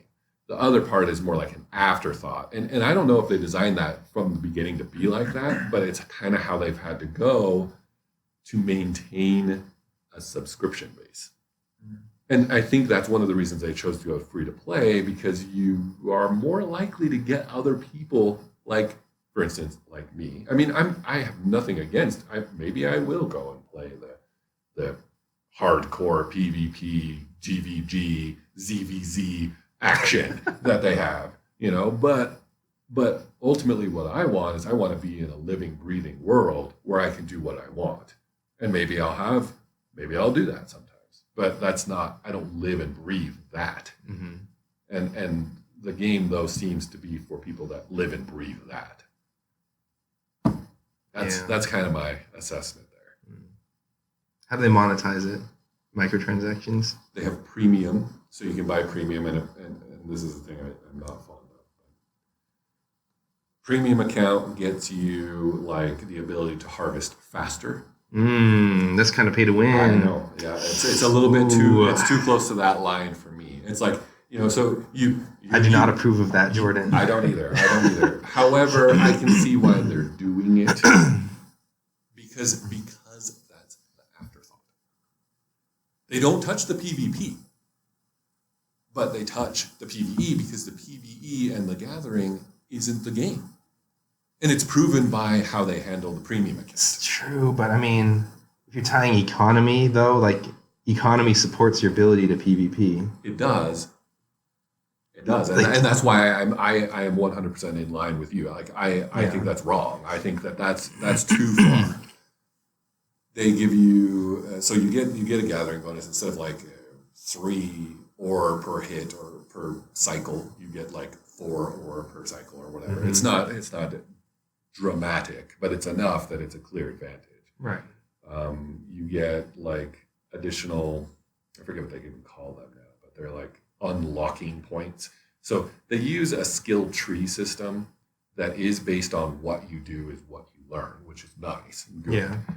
But they have these points that you get from doing like what they call, I guess they're like kind of like daily things, but it's not really like broken up like WoW dailies, like kill 50 creatures or whatever. It's like whatever you want to do, you get points towards completing your daily. So you can do it through crafting, you do it through gathering or PvP or PvE, it doesn't matter. So that's nice. But by doing that, you get generic points that you can use to unlock skills in the skill tree or levels of skills in the skill tree once they're past 20% done. And the more points you need, the higher the skill requirement or whatever, the more of those generic points you need. So they give you more of those as well. So it's a bit of faster progression, kind of like Eve has that too, where your Q is better and you get more injectable knowledge points, I think they call them, or something. So if you're on a premium account on Eve, you get injectable knowledge or XP that you can inject into yourself and progress faster. Wait, Eve is free to play? Oh yeah, I didn't know that. It has been for a long time. Wow. Yeah, almost everything goes that way eventually because otherwise you just don't have an influx of players. Yeah. And so in a game where the core economy and everything is based off of players, if your player base starts to stagnate or go down, you're in big trouble. So they can't do it. Yeah. And that's one thing that Albion and Eve both have, is they both have almost all things are created by players. Yeah, I mean, it's not as bad when there's a difference between free to play and premium, and the premium is like what you would consider a standard subscription. As long as it's not like microtransactions, like, oh, you can buy this better weapon in our shop. Yeah, and neither one of them has that. They do have skins, of course. Skins are big money for the games. Yeah. And they do have things like, for instance, I think you can buy a chest or something that has like, more of those points, the unlockable points. So they give you progression. But the thing is that there's caps in both those games to the point where it lets you be broader, but it doesn't let you be better. And that's how they get away with not having it not be pay to win, But I do agree, not as bad that way. In Albion, the fact that they give you harvesting, which is economic bonuses, is very, very on that line, if not crossing it. Yeah. For a pay to win aspect, because the thing is, but because it's not the core part of the game, it doesn't matter almost. It's like, yeah, okay, you have to spend 30 minutes instead of 40 to bankroll your PvP. That's how they're looking at that. Yeah. Right. But if they actually had the PvP / gathering crafting part, a real part of the game, it would be pay to win. Yeah. And so it's right on that line, right there. I'm not sure. I'm not fond of it. I'd prefer it wasn't there. But it is one of the advantages they give. There's some other things too, like you can only get your own personal island, which is really just an instanced house, right? If you're a premium account. Although once you're premium and you buy the island, you don't lose it when you're not premium. Yeah. But it still forces you to at least pay for 1 month of premium. And they give some other things like your stuff on your island does better when you're a premium versus not. Like your harvests are magically better, things like that. Of course. Yeah. So, I mean, it doesn't prevent you from harvesting, but it does make you a magically better farmer. You ever played an MMO, Jordan? I played a tiny bit of EverQuest. Oh, snap! Kevin's favorite. The doom of UO right there. EverQuest is basically what killed UO. I think that's the only game I ever played where I actually had my own character. I played my brother's character once or twice on Final Fantasy XI. How much EverQuest did you play? Oh, not much. What level did you get to, do you think? Single digits, not very far. Oh, okay. Because I didn't play that much either. I only got to like level 24, I think. I never even had. Never got that far. I don't even think I had any gear ever. Just like crap that was dropped by enemies, right? Is what I had. Rusty longsword. What class were you? I think it was a barbarian once. Oh, snap. I was on the ice continent. That was one character that I had, and then I kind of forget what the other one was. I probably had like 4 or 5 characters all in their 20s. I may have gotten my paladin to 50, low 50s, but the game just wasn't fun at that point. Yeah. I go out and solo one thing. I'll have to use my lay on hands ability, which is like once every 24 real hours. 24 real hours to win that fight against an almost blue mob. Yeah. And get an invisible amount of experience gain. That's how that game. I mean, it is not soloable, at least not for Paladin. Maybe I heard that Necros could kind of solo because they have a pet and they can train. I was able to solo, but Paladin just was not feasible. Yeah. But yeah, it steadily got worse because at around like the teen levels, like let's say 15, as a Necro I could go, and I think yellow was a little bit hard, right? Yeah, it's like white or black was equal to you. Then it went down to blue, then down to green, then down to yes. And as you went higher, that actually spread out even more. So there would be like a light blue and a light green. But yeah. And then above you was yellow, and then orange and red and purple. Yeah. I didn't even know that. So I could solo yellows like in the teens as a Necro, but by the time I was like 24, it was risky to go above blue. And so it's just slowed things down so much, it just stopped being interesting. And that's one of the best classes there is. And if you were anybody else, you can't even you're like doing greens and you almost die. Yeah. And so I would be able to pretty safely kill a blue, but then I'd have to sit down and look at my spell book in my face for like 5 minutes while I wait for my mana to come back. Then I would stand up and kill another blue. And like... you wouldn't even see your XP bar move. Yep, and then if you ever make a mistake, or you die and lose like 2 hours with the play. Yeah, it's probably more than 2 hours. Maybe it's 2 hours for a Necro, but I mean, it could be days of XP gone from a Griffin. While you're sitting there with the book in your face and you can't see, a Griffin goes by and goes, "You're dead. You were one-shotted by a Griffin. Yep. Congratulations. Minus 3 days of XP." Yeah, so I didn't play that all that much. But it did lead to the death of UO. No question. Yeah. In fact, it's what forced UO into the whole Tram-Fel split that I've been talking about, which led to the demise of UO. because EQ was a different mindset. It was, there is no, or if there is, it's completely voluntary, or on a dueling. PvP server. Yeah. You know, and that idea led to, why do I have to deal with people that might kill me and take my stuff? In EQ, I don't. So, now granted, EQ's economy income was terrible, absolutely horrid. But the executives or whatever who were over Ultima Online weren't. I don't think they really understood what they had. Yeah. And so they bastardized what they had to the point where it didn't work anymore. At least it didn't work well anymore. And you aggravated both player bases because the PvPers now don't have anybody to kill except themselves, which isn't what they wanted in the game. And the PvEers, crafters, they never had to deal with the PvP aspect, which changes the whole dynamic of the game. Like all of a sudden, I don't care if I'm overloaded. I don't care if I walk out and carry my best equipment everywhere. It changes just everything. You know, everything changes when you change that. Instead of thinking, hey, where am I going? What do I need? What is the best stuff I can afford to lose that will do what I need to do for what I'm doing right now? Instead of doing that, you're like, I just always wear my most expensive crap everywhere because no one's going to take it from me and I don't care. Kind of thing. You know, it changes everything. The whole economy gets shifted, and you know, the end was near once they did that split.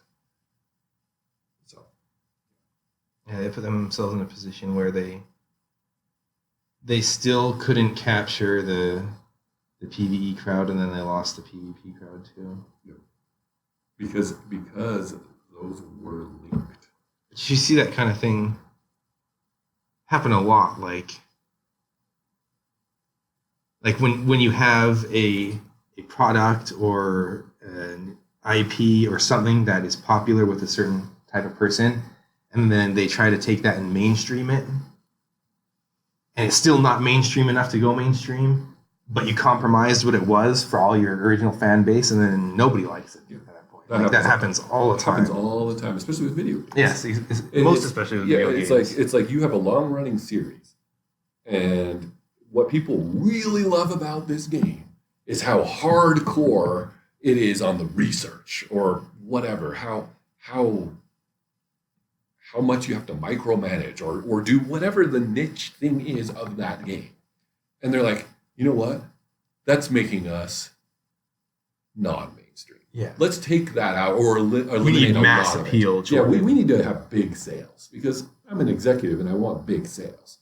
And look, this other game over here that all they do is just click, you know, that one's doing really well. They're selling 1 billion. So why don't we just dumb down our game? Try to mainstream it. And then it ends up in this no man's land where all the people that love the game and how it was and the hardcoreness of it are all turned off because like, this is crap. I'll just stick with the old one.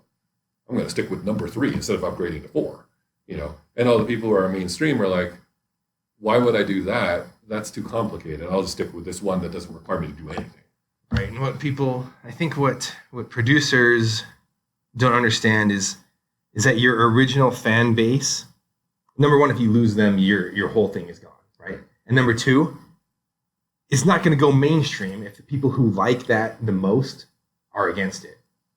It's like if you're trying to take like Marvel movies, for example. If you were trying to take Marvel movies and make them a big thing, you gotta do it in a way that the original fans of the comics are gonna like.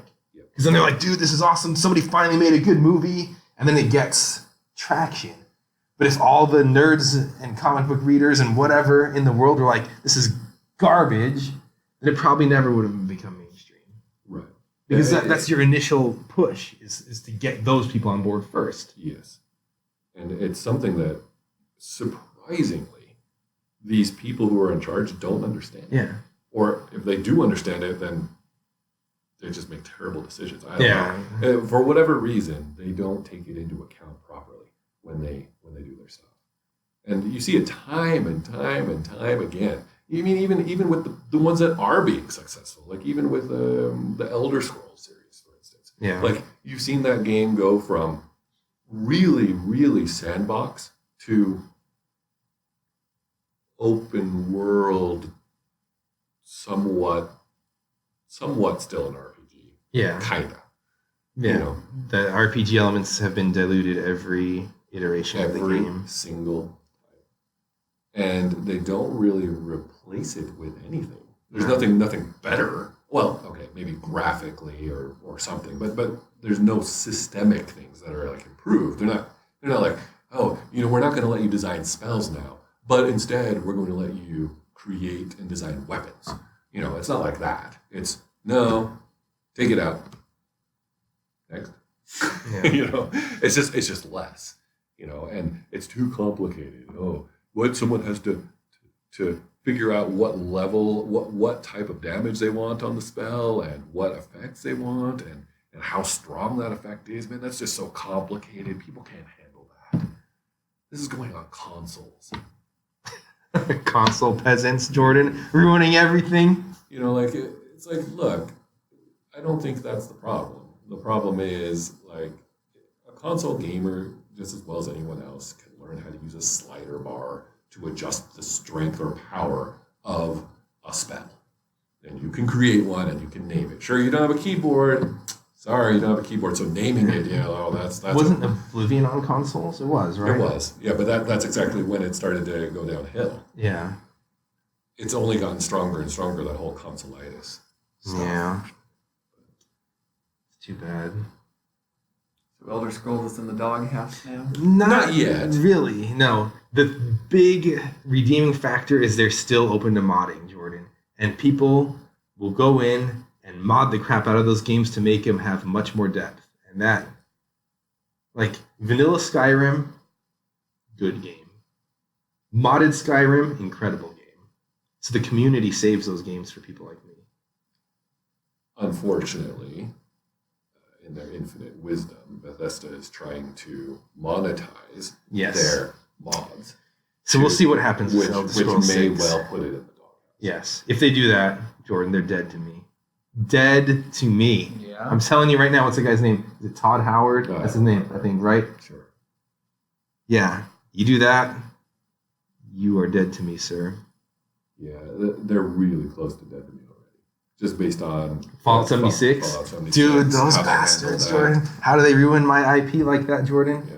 I should rip that sticker off my car after what Todd Howard did to... Honestly, to- I wouldn't. I hope I'm not getting that name wrong. I think that's his name. I don't remember, unfortunately. Maybe I'll look that up real he's quick. Their CEO dude who gets up and just flat lied even about the features and how the game worked in Fallout 76, and how can you trust them to Yeah, it's not Todd do Howard. that in future games. So what did they ruin in Fallout 76? Everything. They ruined everything. I know that's very generic, but it's honestly true. It's inherently flawed in just about every way you can flaw something. Yeah. It's the same thing we were talking about. Like, people like Fallout for certain reasons. And the only thing really that I know of that they kept in Fallout 76 that is something that people probably like about Fallout is the setting. Yeah. That's about it. Everything else, destroyed. So it looks like a Fallout game. It has a Fallout name. It may even have the what do they call it? The thumbs up guy. The Vault Boy. Vault Boy, Yeah. yeah. Boy. But you all have Pit Boys on your arms. And yeah, and so it's got the setting and the look, but everything else about it is wrong. It's not Fallout. Yeah, and they just put a subscription model on it too. Yep. Money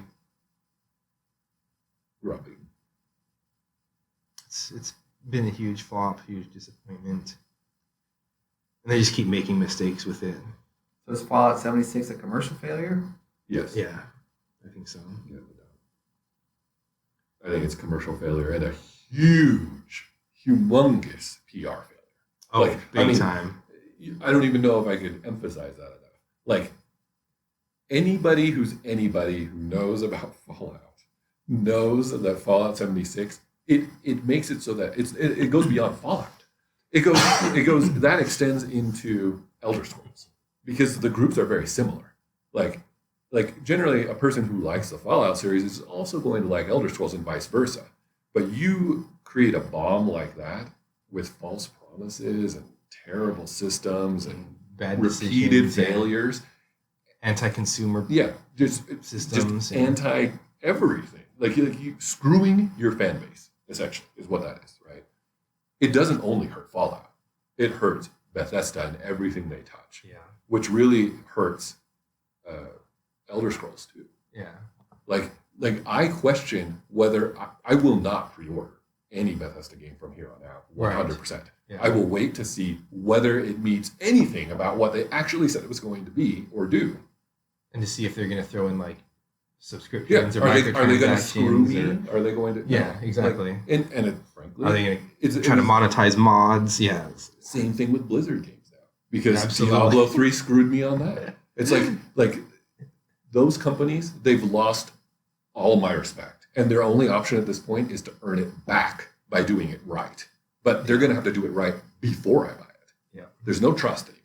So, since you haven't been in the video game world lately, Jordan, pretty much the way history has gone in the past is every year gamers hated EA. Every year. It was always like, EA is the worst company of the year award goes to EA. You know, like, there's always... They admittedly do suck. Yes, they do suck. And there's always gamer backlash and hate for EA.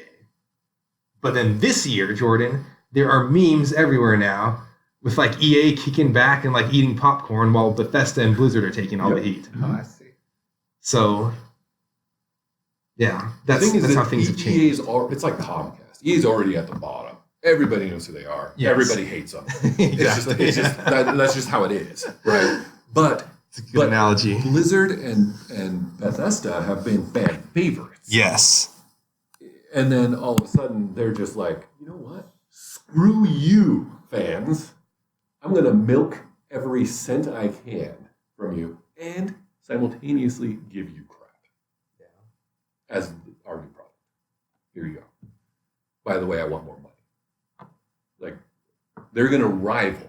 There's going to be a challenge there for the bottom of the rock. I don't know who's going to win. Are people more mad about the people who are the companies that have screwed them unexpectedly, or are they more mad about the companies that just screw them repeatedly and you already knew it was coming? In a way, I think the unexpected one is worse. Yeah. I already trust EA to screw me. I used to like BioWare too. Now they're in the crapper too. Crapper. The only companies that are left, I think, are let's see. Obsidian is still pretty good. Yep. Pretty good on my Obsidian is at list. least middle of the road / Yeah. positive. CD Projekt Red still up there. Yep. I agree. Still up there. And then Larian Studios. Yep. Larian. And Those are my three. The truth is, Obsidian and Larian and CD Projekt Red, they're all newer Yeah. or at least were very fringe companies before. Like Larian's been around for a while, but they were like the B titles. You know what I mean? Like, sure, they've been around for a long time, but they have not been a AAA studio. But they're kind of filling this void because nobody else is doing it. So they're coming in and making games that are pretty good, and they're possibly even AAA titles now. I don't know. We'll say AAA minus. You know, CD Projekt Red's just so new that don't know much about them yet. But they've been very good. They released their games DRM free on GOG. Yeah, they own GOG. I didn't know. It's the same company, yeah. I did not know that. But anyway, the point is they're pro-consumer. Very. Whereas the other ones are like, no, even if you buy it on Steam, which is already locked down with its own DRM and all this other stuff, you have to sign into the stupid other EA account or, whatever it is, some other third-party stuff to even get into the game. And you can't save on your local computer. You have to save their games on their servers, and their servers are down, and then you can't play the game, even though it's a single player game. Just stupid crap like that all over the place. It's just so prevalent. Yeah, and the other thing too is CD Projekt Red. Like they came out with the first Witcher game, and it was good. And they came out with Witcher 2, and it was better. And then they came out with Witcher 3, and it was a freaking masterpiece, Jordan. So like they have an upward trajectory. A lot of game studios will come out with like a big hit, and then every sequel or whatever that follows it starts to slide down. And so you Elder Scrolls. Yeah, and so you kind of are wondering, I like the first one. Is the next one going to be good? I guess we'll see. Mass Effect would also fall Right. in there, I think. Yes. Yeah, there are a lot that are kind of like. But this is a game studio where they're like, they started out kind of modest, and now they're like on top. Right. And so All they have to do at this point is keep it going. Stay Yeah. the course. if they stay the course, then they're going to be putting out incredible games for the foreseeable future. Yes. But nobody, hardly any series are able to do that. Like if I look at every game series that I know, there really aren't many that have managed to do that over the course of more than about 3 games. Yes. Even the games that are good, it's usually like as many steps back as they take steps forward, so it's kind of like neutral, Right, and I'd say maybe Civilization falls into that category. Like graphically there are improvements, but they released the game and it's actually got far less features than the fully featured previous game. Now they'll fix that by adding in 50 DLC, 10 DLCs that kind of fill that out, but the fact is, like, you're better off not buying a Civ game when it comes out. You stick on the old one for like 3 years. Let them release those DLCs and buy release the some kind of gold edition, gold or complete, and then you buy that, and then it's actually an improvement from the previous game, or at least on par. Yeah, and but those guys at least are not killing themselves. Like some of these other titles or series are just shooting themselves in the foot over and over again. Mass Effect Andromeda. I never played 3. I heard 3 was all right. I played Mass Effect 1 and 2. I'm not gonna freaking get Origin just so I can play those games. Stupid. I hate EA too much for that. But again, it bodes the question: do I hate EA more than I hate Bethesda for turning against us? I don't know. Yeah, it's one of those questions, like, who's worse, the scumbag that you've always known as a scumbag, or your homeboy who stabbed you in the back? Exactly. The homeboy who stabbed you in the back, Jordan. One of them hurts more Yes. if you're not prepared for it. Right? It's I don't know which one's worse. I mean, at least you have good memories of the stuff with the homeboy. That's good. But you just got stabbed in the back because you had your guard down. You just pre-ordered Diablo 3 and opened up a flaming pile of turd bags. That's what happened. That should not happen. It sure shouldn't. It's disappointing to see some of the game studios that, like, 5 years ago, if we were having this conversation, I'd be like, oh yeah, Bethesda's one of my top. BioWare is really good. Who else? Blizzard's always solid. Yeah, that's conversation. You can always count on Blizzard to release a quality game. That's the conversation we would have been having just 5 years ago, Jordan. And now, maybe even 4. Yeah.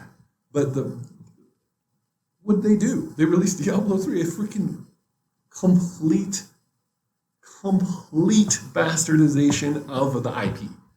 Like, they took a game where the point of it is progression through finding loot, killing monsters in dungeons or whatever. That's the main point of Diablo. That's what makes it fun. You go and find crap. There's a lot of crap that drops, but you're going to find diamonds in the rough. You go out and you clear out, half the world of mobs, and you get gems, you get whatever, random loot that's good.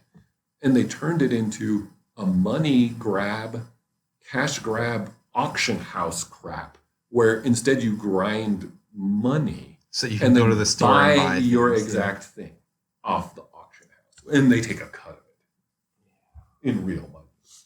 They got rid of that.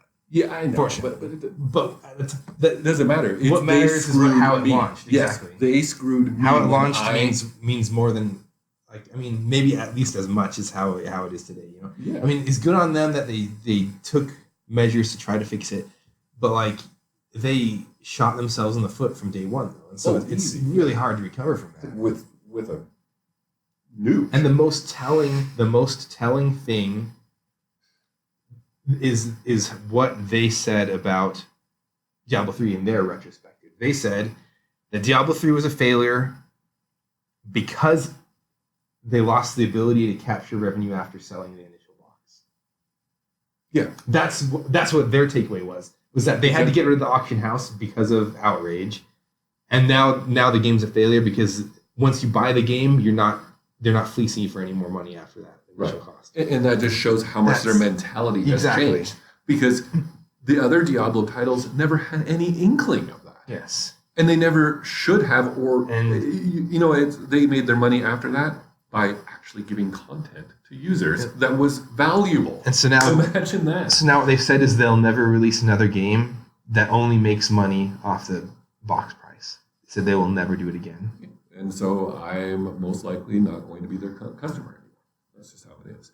Now, depending on what I read about how it works, maybe I'll bite that bullet. But they're still going to try to charge $50 or $60 for the base title. And then they're going to try to milk you.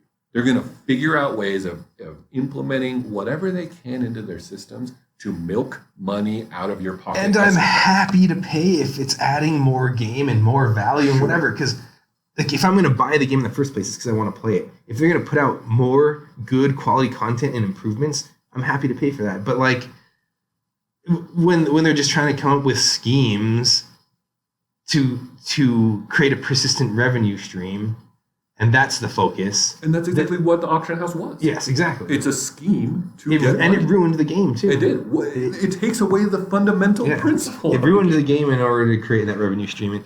And so that's the thing, like release more. Like I'm happy to pay for more. Like if there's a game that I love and you're like, oh, here's an expansion for $30, $40 that adds like another 30 hours of gameplay or more, and more levels and more powers and whatever. I'm like, frick, yeah, sign me up. It's like Guild Wars, right? Guild Wars is a great example of that. You pay for the base game, you get connectivity into an MMO, persistent world kind of a thing, but you don't have a monthly fee. Yeah. You pay, they'll release new content, right? Like, we got our expansion. It's got 3 Destiny new classes. Does this as well. Destiny 2. And our 3 new classes, you can pick them up for $20. And they try to release those every couple of months. Yeah. We got to get you out of here soon, huh, Jordan? A few more minutes. It's 1:40. All right. Let's do a quick subject change then right before we finish. I wanted to tell Jordan that this man right here, Kevin Carpenter, is the one who originally got me into Brandon Sanderson. Well, yeah. Did you go to the release party together? No. What? No, I'm Kevin not as did not hardcore. Go. I'm not as hardcore of a Brandon Please, Sanderson. you were there to pick up Deathly Hallows on day one, bro. Obviously for Tara, not for yourself. Yeah. But next time you got to go with me. Did you start reading the Stormlight Archive yet? No. Bro, before. One of the things I have is, one of the reasons I like Sanderson, honestly, is that he actually releases stuff regularly, which is nice. But I have a thing where I don't like to forget books before the next one's coming out. So I like to have the series in front of me to be able to start and actually read through it. It's hard for me to get into something where it's a TBD release, maybe sometime in 2022 or whatever kind of thing. And at least, Sanderson, he does release regularly. He's not the Wheel of Time guy or whatever. Like Robert Jordan. Like he's dead, Robert. so he's not Well, releasing. You've waited a long time for I'm the talking next about one. his history of how he handled Or George R. Martin. Right? Yes, yeah, That- right. Like the people that just, Been waiting since authors. 2011, by the way, George. 2011. Yeah, was when book you 5 can't came trust out. them to actually release content. And so by the time the next book comes out, you're like, wait, I got to reread the entire series to get back to, so I can remember what was even going on. Yes and no. So here's the thing. For me, if I read a book but I don't talk to anybody about it, I kind of forget it pretty quick. Same with like a TV show, whatever. Anything I binge, kind of goes away pretty fast if I don't talk to anybody about it. But there are lots of people that I know that are into Sanderson, so I can talk to them about different theories or different parts of the book. And sure, I forget a lot of details still. And I usually almost never go back and reread anything because my backlog is too big.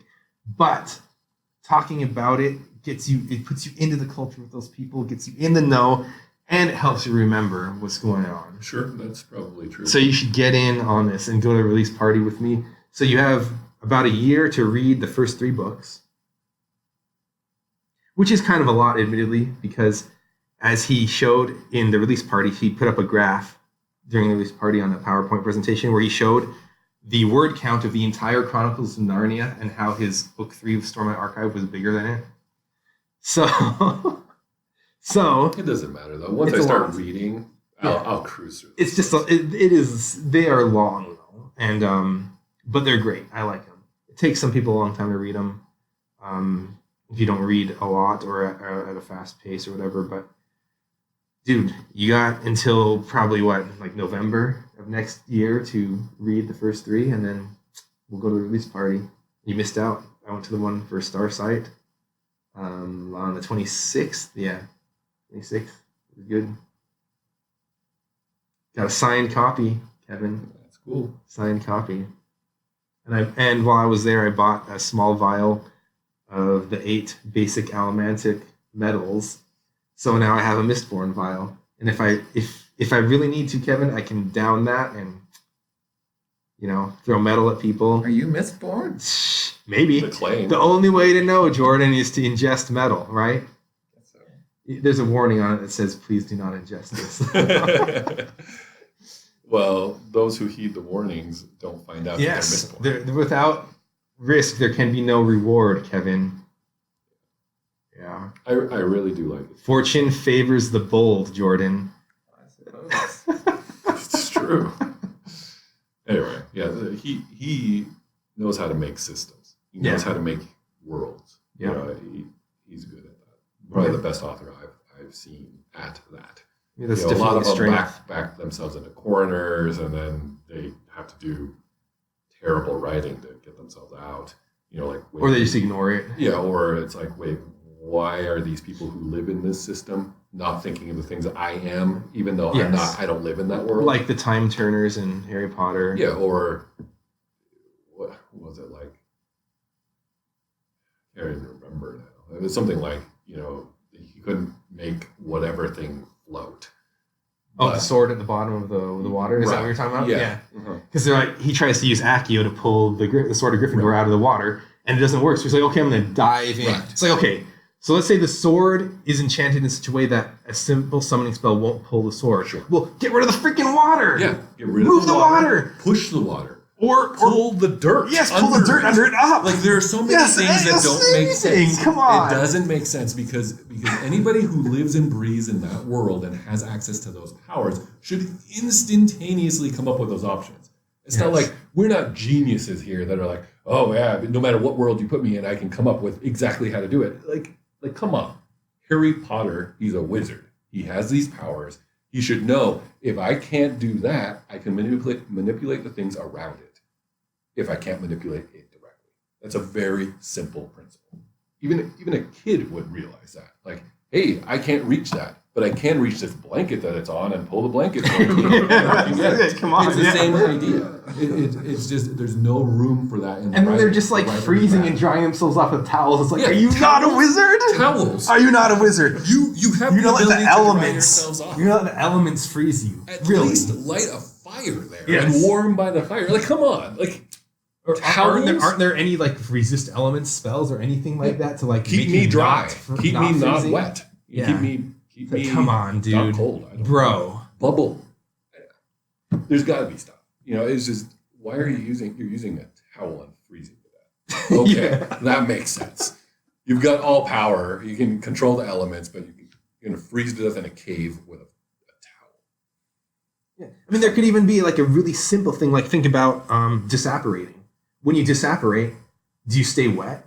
Maybe you don't, Like, there's questions like that like somebody that thinks about these kinds of things would instantly come up with. Like, couldn't you just like teleport and then maybe the water doesn't go with you and now you're just you're dry, Right. Right? Like, Why would the water go? Exactly, right. It's not you. Maybe anything touching you goes, right? That's where your clothes go. Sure, maybe. But still, like, I don't know. Maybe it wouldn't work. But nobody even seemed to think about that in the Right. book, right? But in Sanderson's books, the characters are smart.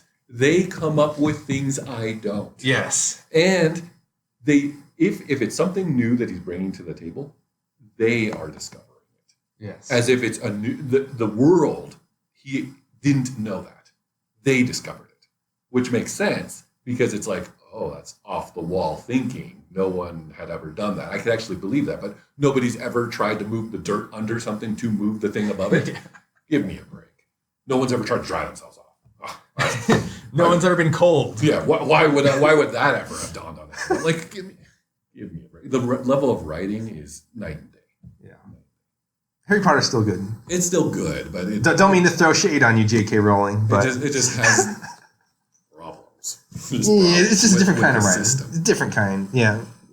I favored Sanderson's style more. Right. Anyway, we got to get Jordan out of here. He's got only a little bit over 10 minutes to get home. So we gotta wrap this up. So once again, thank you to Kevin Carpenter for showing up. It's been a long time coming. Been trying to get him on this podcast for a while. Finally. We'll probably have to bring him back for more discussions about all the things we didn't get to. So any parting words? No. Advice? Nothing? Anything from you, Jordan? Thanks all right for then. listening. Yes, as always, thanks for listening. We will catch you next time.